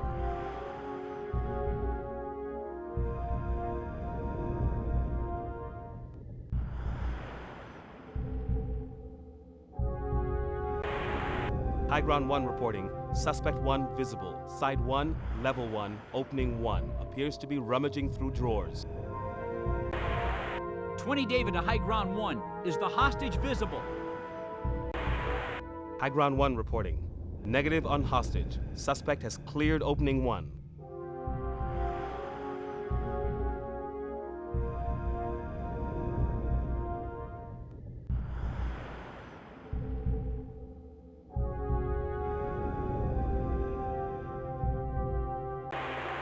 High Ground 1 reporting. Suspect, side 2, level 1, opening 7. No weapon visible.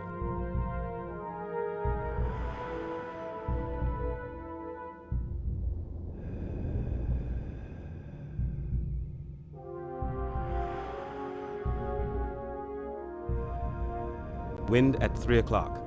5 miles per hour.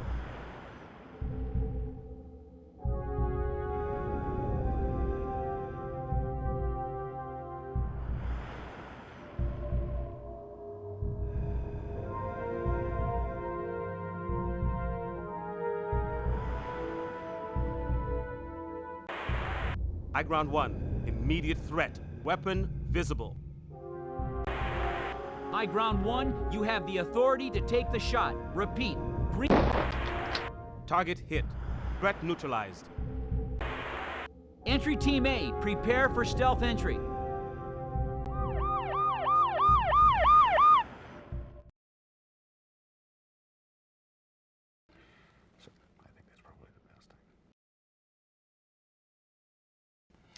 Officer, Sergeant Rooker and I will be attending the Use of Force Review Board hearing to testify regarding our personal knowledge of the shooting incident you were involved in. We do not anticipate disciplinary actions to be taken against you, but until the Office of Internal Affairs, the Use of Force Review Board, and the officer-involved shooting team have completed their investigation, you're relieved of active duty. This is a formality. Don't despair. Keep training with your element. You'll be back in the saddle in no time. Please insert CD number 1, then press Enter to continue.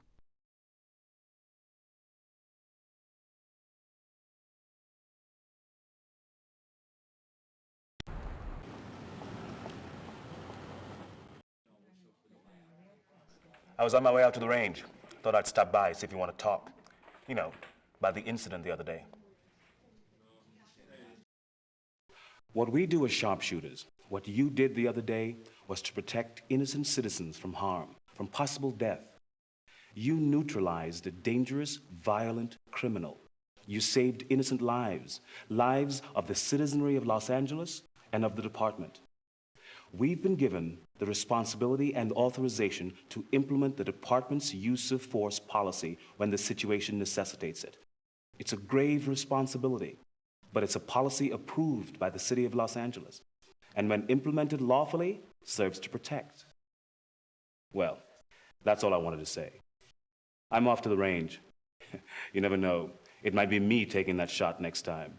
I like to think myself prepared. Maybe I'll see you out there. Sounds like the fat's in the fire. Line up for deployment. Let's go! Sierra 1 reporting. Side 1 is clear of threat. Hold. Ready to move? Move. Ready to open door.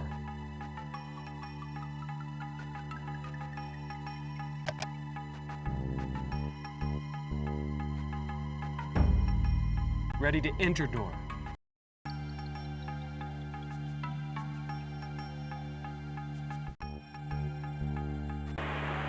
Go!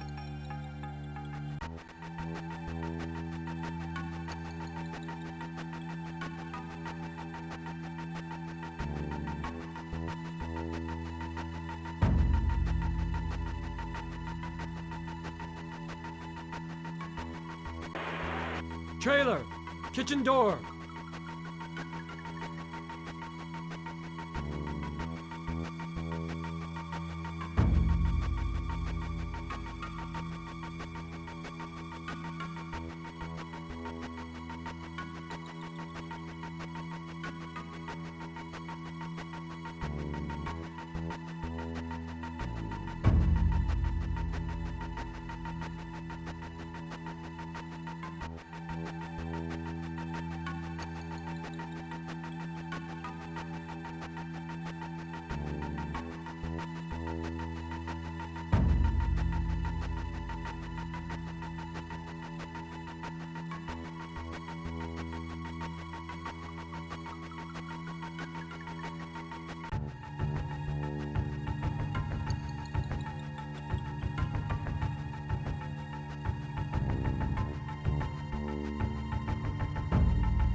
Pup, you cover Carmichael.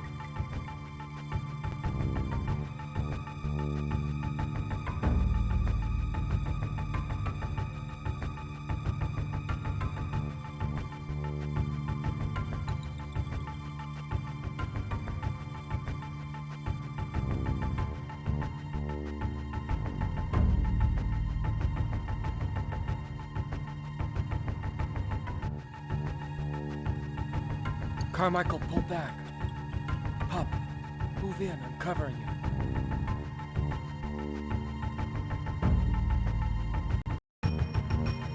Lucy?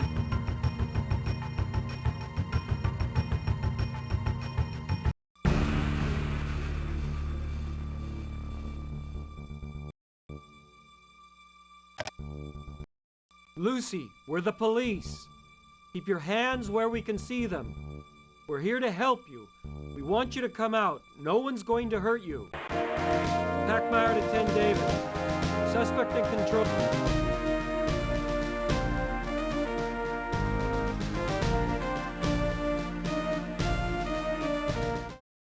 Sounds like the fat's in the fire. Line up for deployment. Let's go!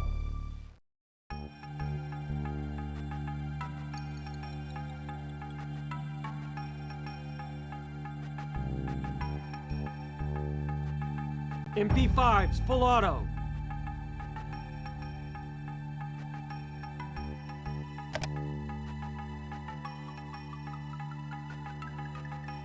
Ready? Go!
Police officer, Lucy, put the gun down.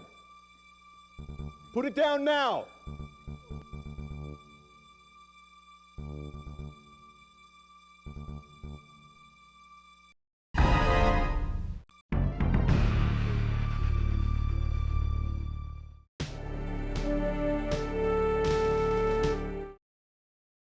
Bats in the fire. Packmeyer, let's line them up.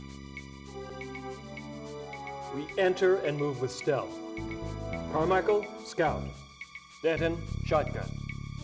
Pup, you're being issued the M16 for range. If there's a distance between us and the shooter, and Pup has the shot, it's his. Rhea, Wixel, you're in on the entry, you trail. Okay? Let's move out.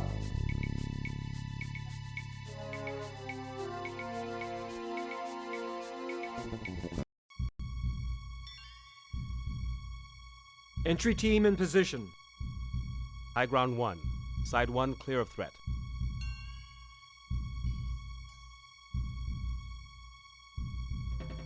Roger that. Ready, go.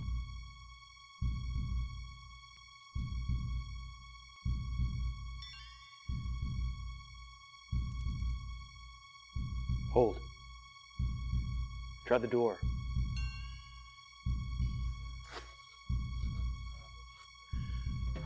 Try the key.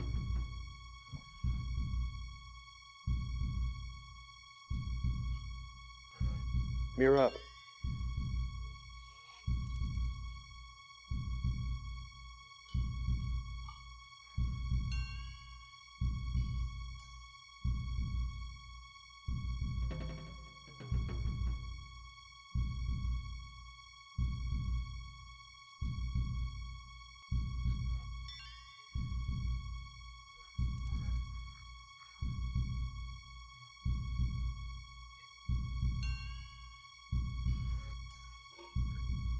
Entry team ready to make entry. Ready to enter door. Go.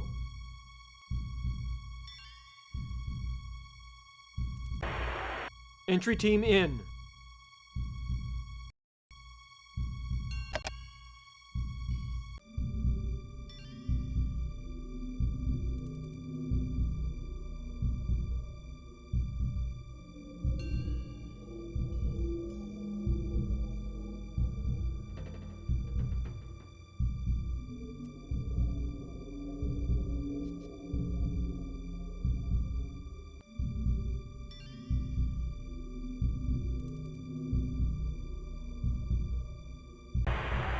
Entry team in position.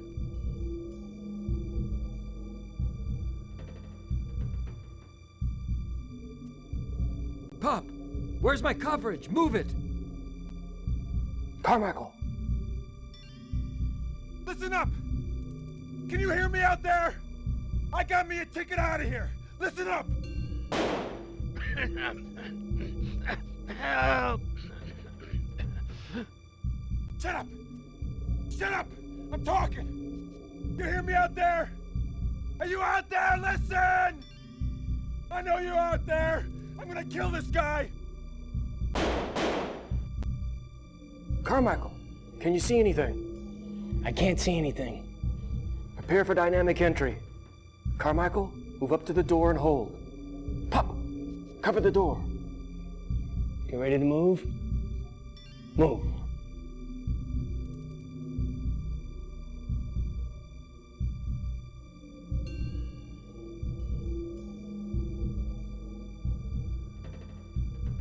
Hold.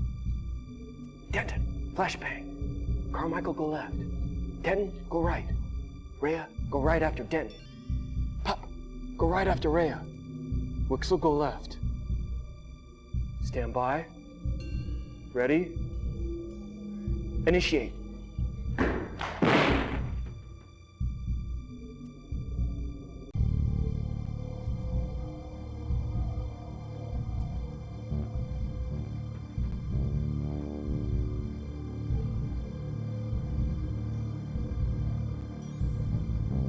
Packmeyer, we are set up. Hold. Prepare for dynamic entry. Rhea, your flashbang. Denton, you're in first. Carmichael follow Denton. Pop, you go down third. Wixel, follow Pop. I'll trail. Rhea, you hold. Stand by. Ready. Initiate.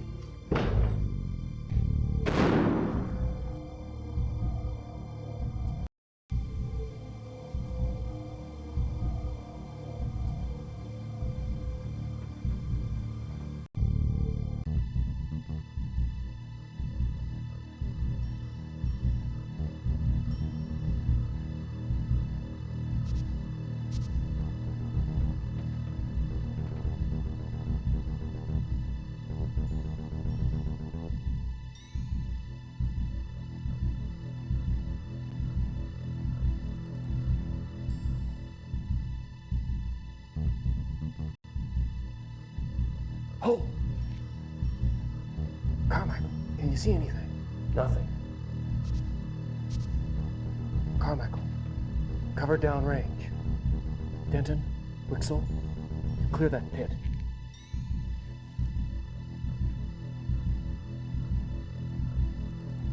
Denton.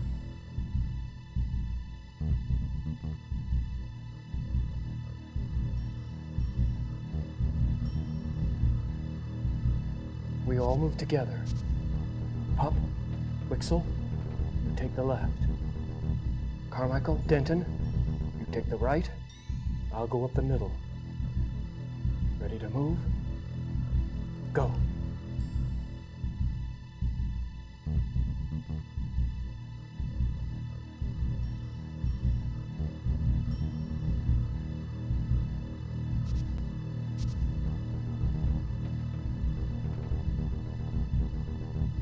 What are you waiting for? Come on.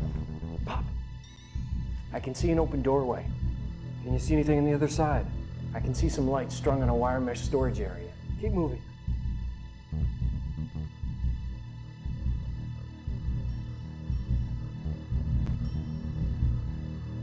Wixel, Pop, ready to move to the door? Go. Prepare for dynamic entry. Denton, your flashbang. Carmichael, go left. Wixel, go right. Denton, you follow Wixel right. Pop, you follow Carmichael left. Follow Pop. Stand by. Ready? Initiate.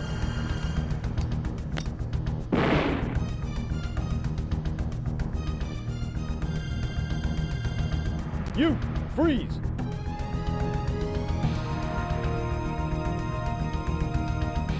Put the gun down, now! I haven't done anything yet, but I will. No! Suspect! Put the gun down and place it by your left foot! You're outnumbered! No!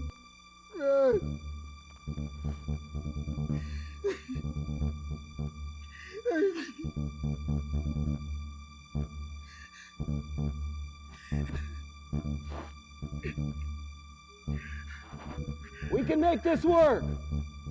Slowly jump to the ground!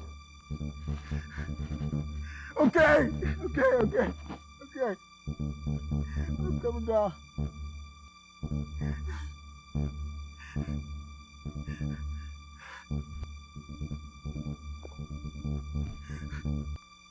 Packmeyer to 10, David. Suspect in custody. Coming out.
covering you.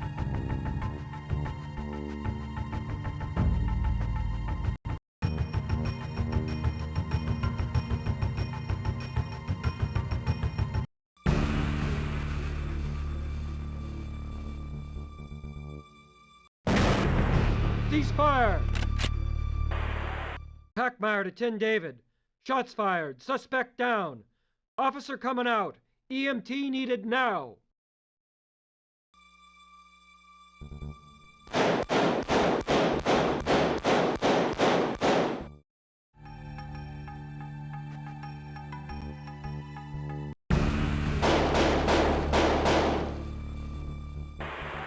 Suspect 1-2 corner. This is the LAPD!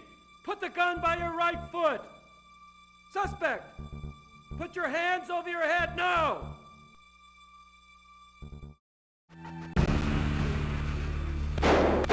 Get out of my house! I got the cops on the way, you little bastards!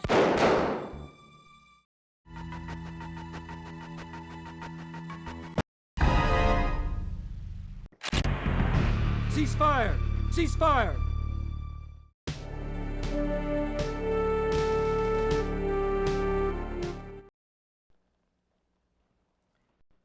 Lieutenant?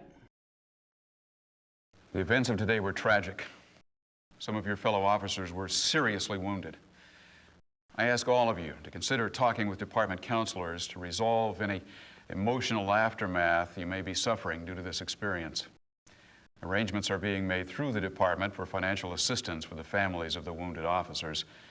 Donations will be accepted, and as more information is made available, I'll pass it on to you. Sergeant? An investigation by the officer-involved shooting team, the Use of Force Review Board, the Office of Internal Affairs, and the District Attorney's Office is being conducted relative to what occurred today. Until the investigation is completed, I'm suspending PUP of active duty status. PUP, this platoon is founded on leadership and obedience. We have a saying here: lead, follow, or get out of the way.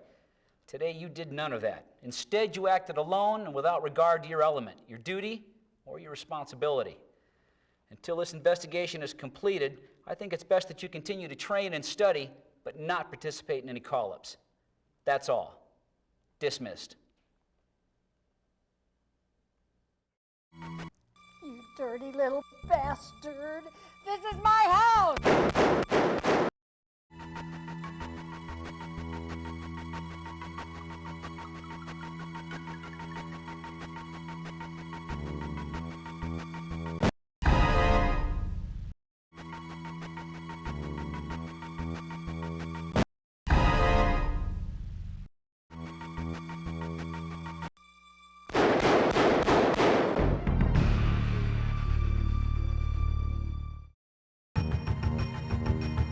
Lucy?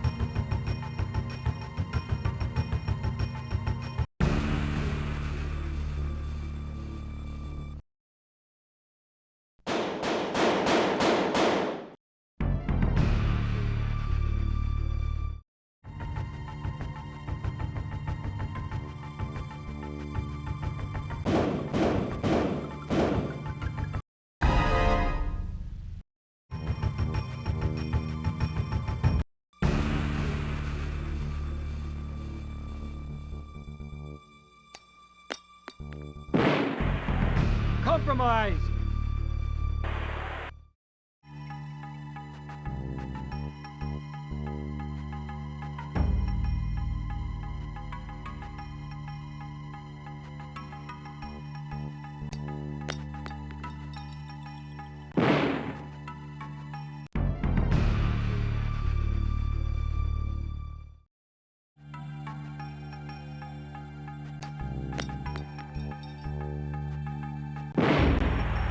Status! Status!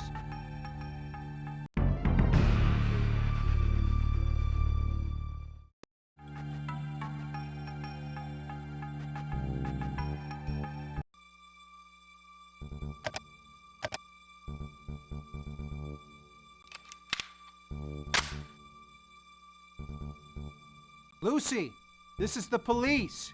We've come to talk to you.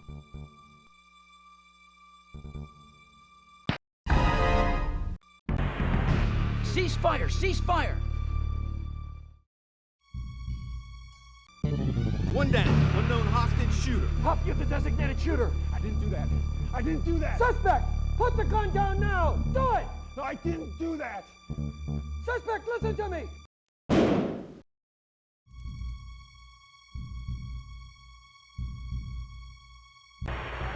Compromised. Status! Status! Suspect in control. One hostage. Officer coming out.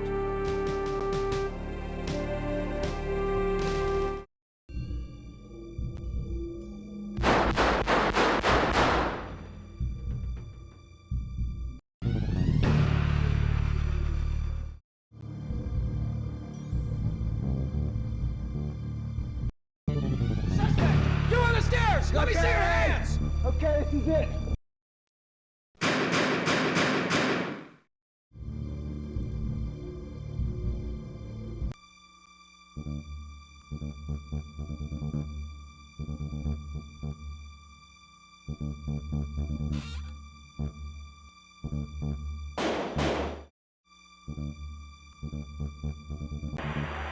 Pop.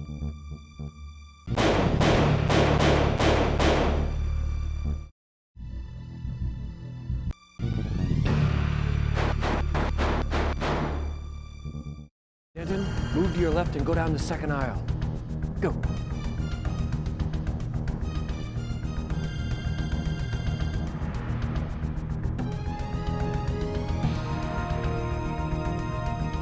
You, freeze!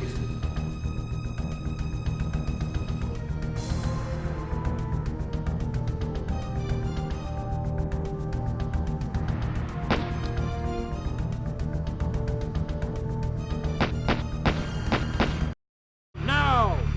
I haven't done anything yet, but I will.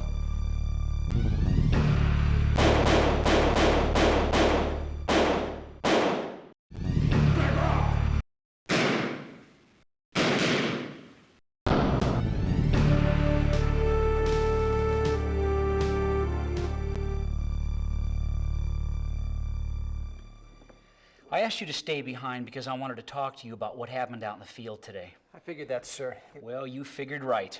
I'm going to get straight to the point. Your errant behavior contributed to the death of a suspect. Your tactics were unsound and irresponsible. You acted outside the authority of your position within the element. An investigation into today's events is underway. The officer-involved shooting team, the Use of Force Review Board, the Office of Internal Affairs, and the District Attorney's Office are all looking into this matter. Well, until their investigation is complete, you're suspended from active duty status. I expect you to keep training with the element and to study up on tactics. Now get out of here. Yes, sir. Ready to move. Go.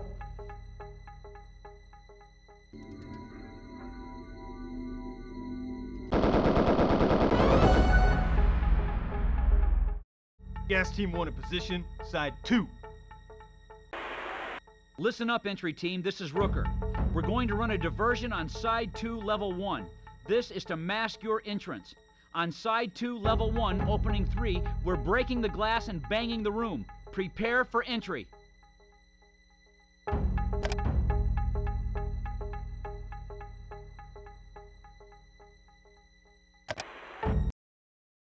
Prepare to breach door.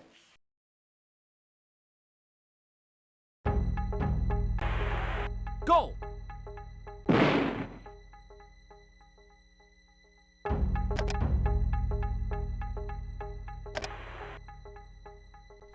Initiate.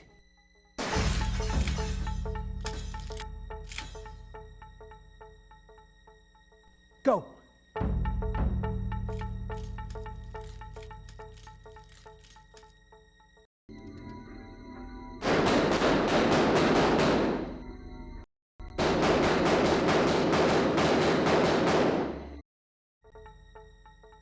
Denton, flashbang. Stand by. Ready. Initiate.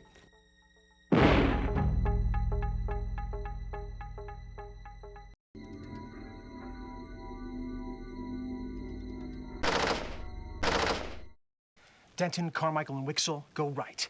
Tello, go left. I'll follow Tello left.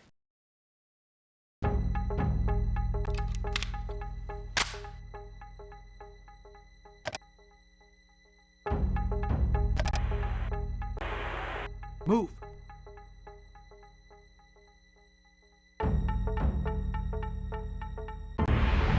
Entry team in.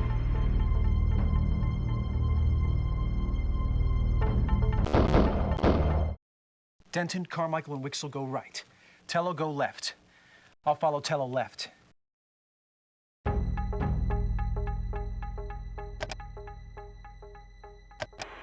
Initiate.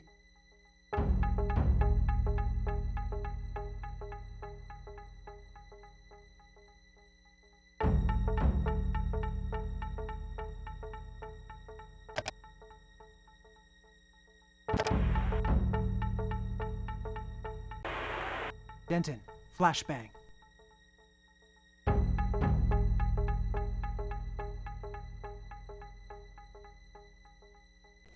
Ready?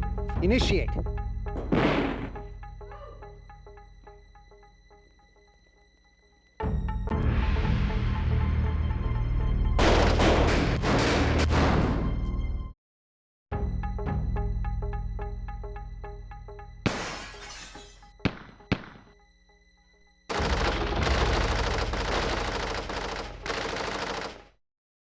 What do you see? High ground 1. I see no movement inside building 1, level 1. Pup, you okay?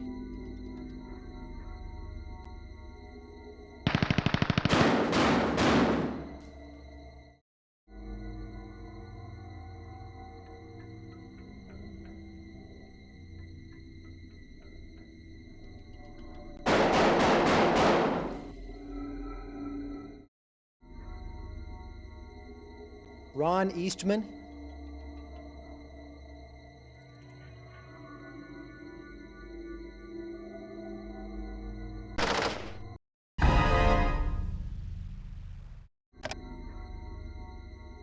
Ron Eastman.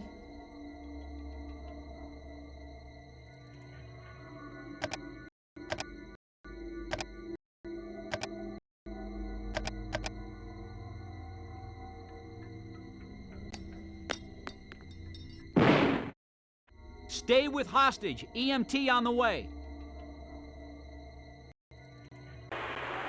EMT in and heading towards hostage.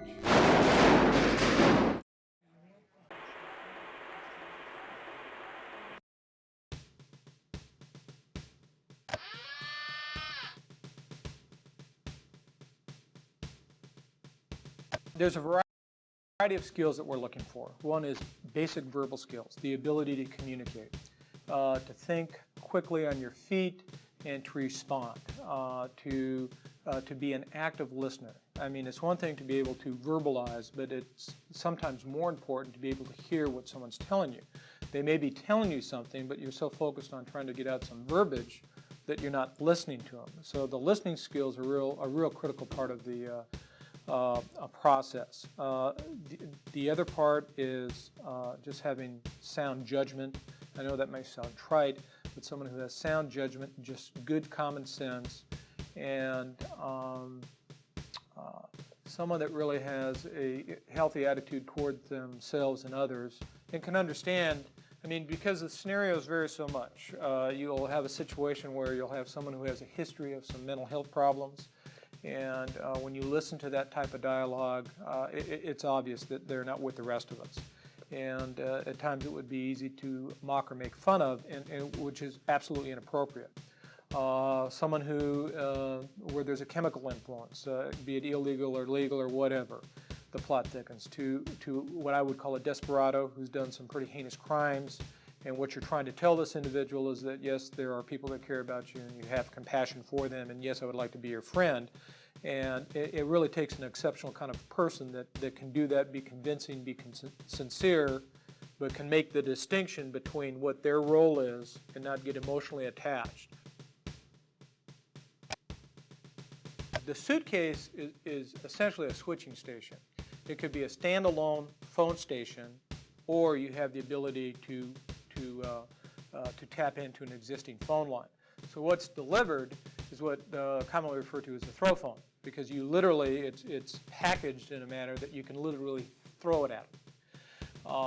And it's pretty much bulletproof.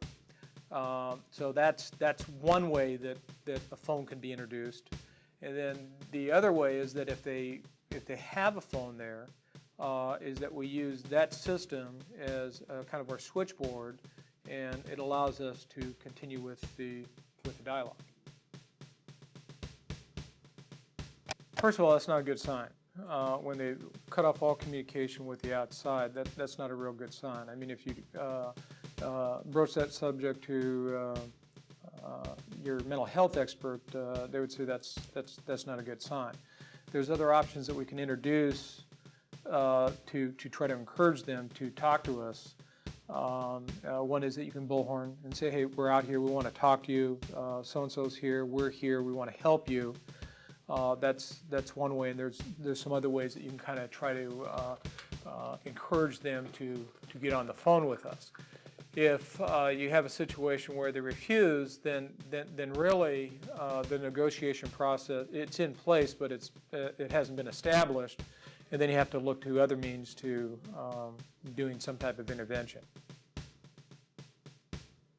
As far as requests for transportation, be it a car, bus, bicycle, whatever, it's frequently requested. The fact that it's requested doesn't mean that it's going to happen.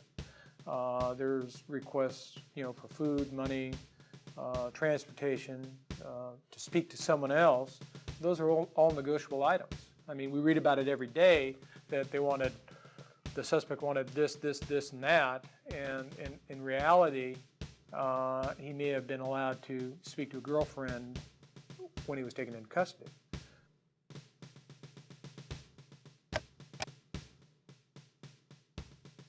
What we try to introduce is that a caring, listening voice that wants to hear what they have to say, and usually the verbal delivery is very slow, deliberate. I hear you. Why don't you tell me more? Sounds like you're angry. Sounds like you're frustrated. I can understand that. And then what we can do is introduce. I use the word introduce one more time. But we can introduce some other agencies that are more conversant with the helping aspect, the follow-up aftercare, if you will, and we can steer them in the right direction. There's a time in law enforcement where that wouldn't have been discussed, but these are different times. There's been a lot of growth in law enforcement, and within the community we're a lot more sophisticated now, and there are folks that have some real problems. Diverting them sometimes from the criminal justice system into a program is more appropriate. And I think if you talk to any of your journeyman police officers now, they would agree, hey, he doesn't need to go to jail, he needs to go elsewhere. So we're familiar with the services that are available, and we have a relationship with those folks, and if it's a situation where really they needed to be diverted elsewhere, we can make that happen.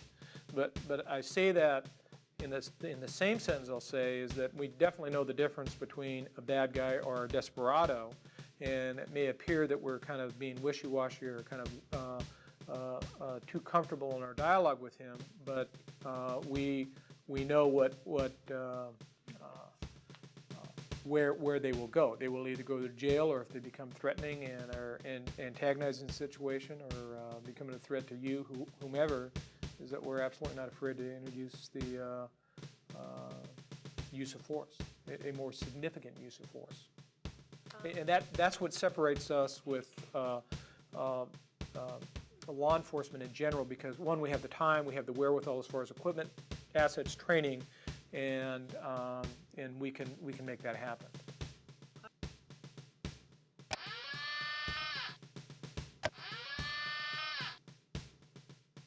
There are 6 sergeants assigned to D platoon, and they're designated with the call signs of 20 through 70 David, 20, 30, 40, 50, 60, and 70, and it's based on a seniority type of thing. When you came into the unit, were assigned to SWAT as to what call sign you receive. As a sergeant retires or moves out of the unit through promotion or otherwise, it trits out, then the next sergeant in line moves up and he becomes that leaving sergeant's or that departing sergeant's call sign. An officer coming into SWAT typically has 5 years minimum of street police experience. And so they're seasoned veterans by the time they are accepted into the SWAT platoon. Part of the selection process includes the passing of a physical fitness examination consisting of an obstacle course run and a physical fitness qualification test.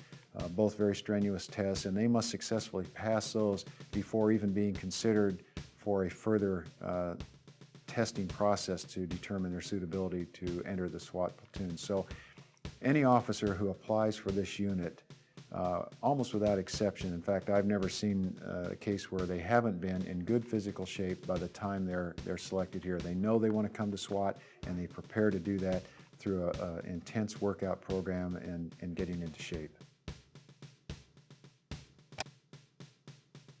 The post-incident debriefing consists, and I alluded to it in my previous response, of finding a location after the dust is settled, the suspects are in custody, or the incident is completely resolved, where we can sit down and we can critique honestly how that incident went. If we did a good job, then we'll say we did a good job. If we did a bad job or somebody dropped the ball during that process, then we identify that individual and we discuss it. You can't be thin-skinned to work in this unit because we are in that constant mode of looking introspectively to find out how we can be better. And so that post-incident debriefing is a way of improving our performance and of trying to make sure that we don't repeat any of our mistakes, and capitalizing on our successes also.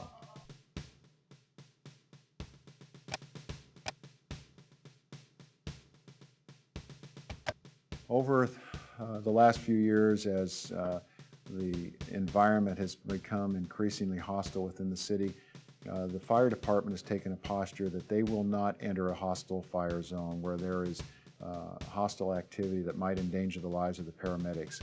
And so they have taken, and correctly so, a position that they will not enter that until it's declared safe. That does not, however, say that what do we do with an injured officer or even an injured suspect until we're able to get a paramedic on scene. And so we saw a very real need to have medically trained people on site that would be able to assist a downed police officer or even a wounded suspect or a citizen and to preserve their life until we could release them to the care of a paramedic or a licensed physician or a hospital care unit. And so we began looking into the EMT program, and it was developed about 2 years ago. It's been very successful. The EMTs are fully equipped with all of the necessary tools to administer life-saving first aid, and as I mentioned, they're supported by the physicians. And it's currently in the process of an expansion. We hope to expand the EMT program throughout Metropolitan Division.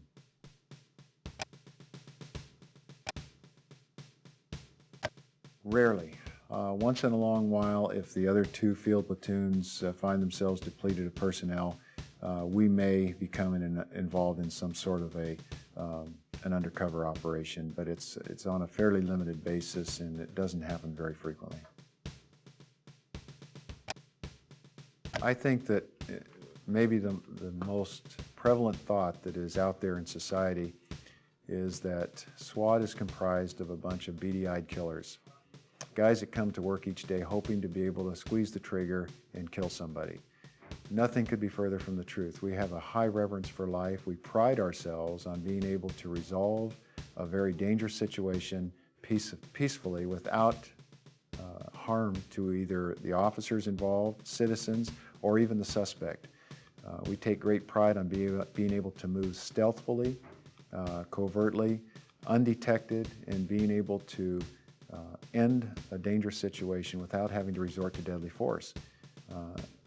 Unfortunately, we do have to resort to deadly force, and it's become more and more frequent over the last 12 to 18 months. We've been involved in more shootings in that short period of time than in the previous 20 or so years, 25 years that we've been in existence. So it has been, it's a hostile environment.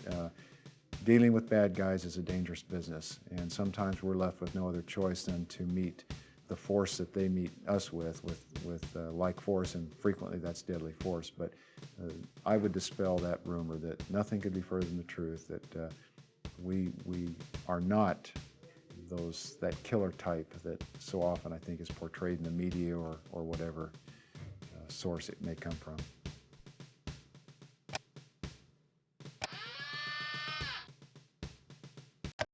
Please insert CD number 2, then press Enter to continue.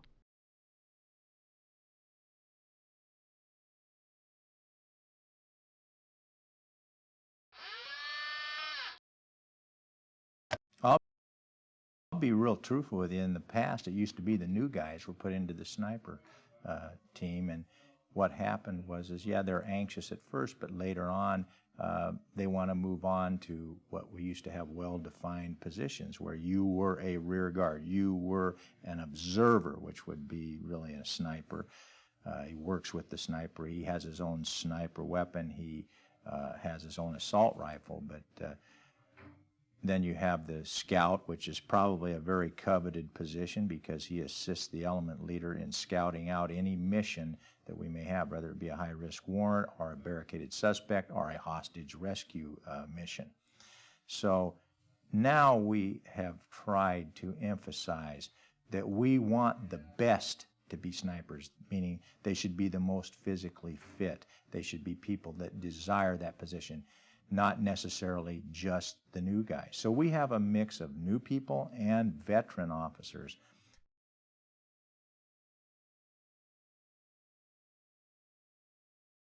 It's extremely important because of the fact when you deploy your snipers, that's probably the shot that's going to count. You don't take practice shots. You're in position. There's no way you could if you wanted to.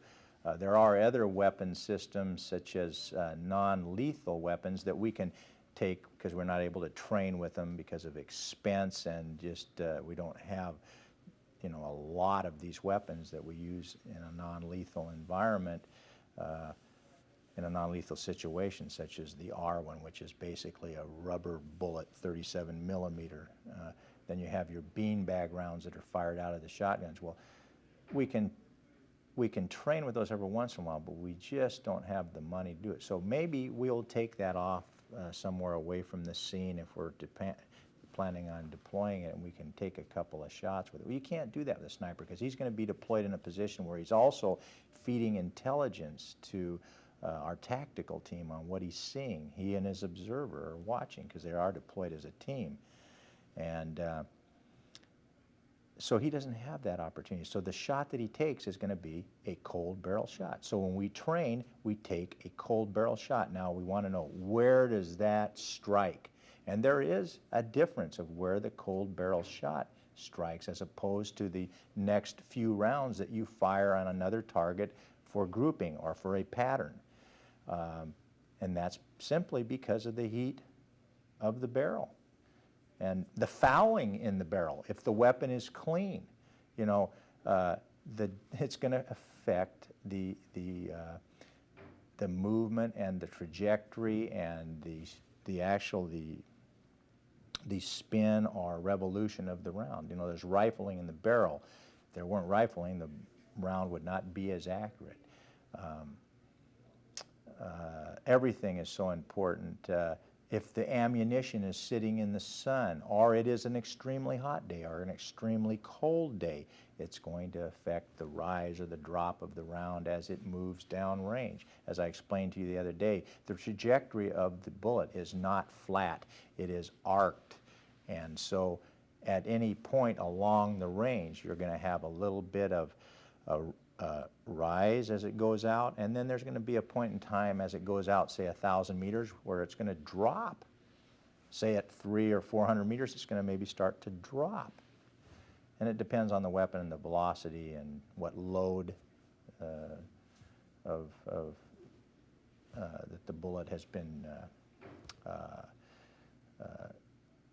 those who make the ammunition, what the load is, 168 grain, 165 grain, 110 grain, 308 ammunition is what I'm talking about. So It all depends on that. So it's important that we train with that cold barrel shot.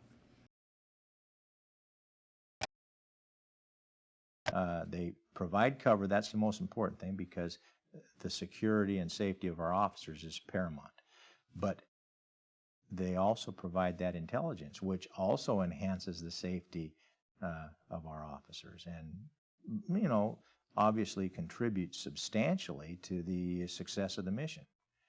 So we need to train in that. We need to train the observer to watch. If the sniper should have to take a shot, he needs to watch to be able to tell the assaulters if the suspect is down or when to move. It's critical to know if, heaven forbid, there should be a miss, that there has been a miss. Because the sniper, when he fires that, obviously from the recoil of the rifle, he's going to lose momentary sight on the suspect. The observer shouldn't. He should have eyes on all the time, ideally.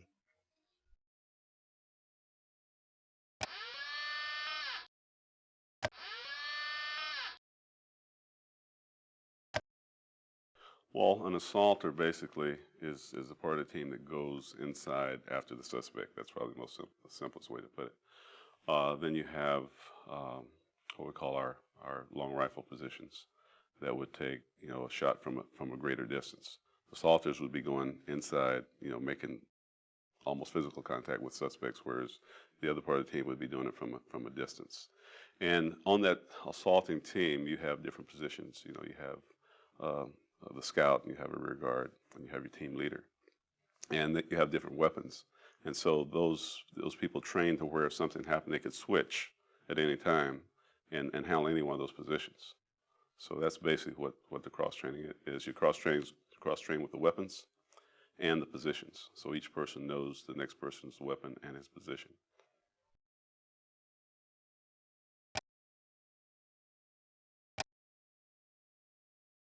Everyone here probably has they have to have at least 5 years on the department. So you figure if they came on at 21, they're at least 26. That's at the earliest they could come in. But most it takes a little bit longer, so they're probably 30, 31. And then you stay here for a few years. So probably the average age is up and around the mid-30s, or even late 30s probably. Because the 45, it has a larger round, and it has more what we call knockdown power. The 9mm, you could hit a person, say in a fatal spot, and he could still continue to function for maybe as much as a minute or more. So he could do a lot of damage in that time, and because he could stay on his feet. With 45, normally if you hit somebody with 45, they're going to go down, and that's back again to that knockdown power. So once a person's down, he's less of a threat than if he's standing. So you have a bigger round, and it's just more likely to put a person down than the 9mm. The other side of it is you have a lot more rounds with the 9mm. So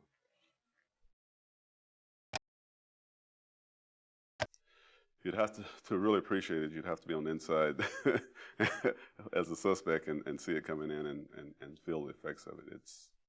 It's devastating. I don't think there's anybody bad enough to be inside a room, let that come in, and still be ready when officers come in right behind it. I don't think there's anybody that bad, even though you can't prepare for it.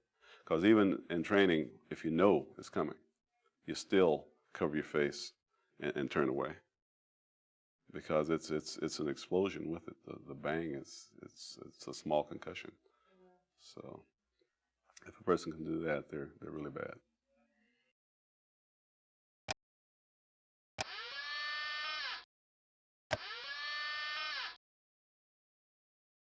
I first joined a unit when it first started here in Metropolitan Division, September of 1971. When I came into the unit, I was selected as an element leader to start off with because back then there was only 40 policemen, 4 sergeants, and a lieutenant, and they had to select the people. So I was fortunate that I was selected as an element leader from the beginning. So I served as an element leader from September of 1971 to January of 1978. And in that time, I was involved in probably what is considered to be the most dramatic, for lack of a better term, incident in the history of our unit, which was the Simonese Liberation Army on May 17, 1974, which involved the kidnapping of Patty Hearst. And we are involved in probably one of the major firefights in the history of our department, which is part of our logo. Our logo has the numbers 41 and 54. The 54 stands for 54th and Compton. This is where the SLA shootout occurred. Well, members of my element actually located the vehicles of where the SLA were at, and we were the ones who actually pinned them down to that particular location. And then with the assistance of patrol officers to cordon off the area, my element was then going to be the entry team. My element had the front portion of the house. The other team came up the rear. So it was a total of 19 of us that were involved in that incident. And it came to a successful conclusion.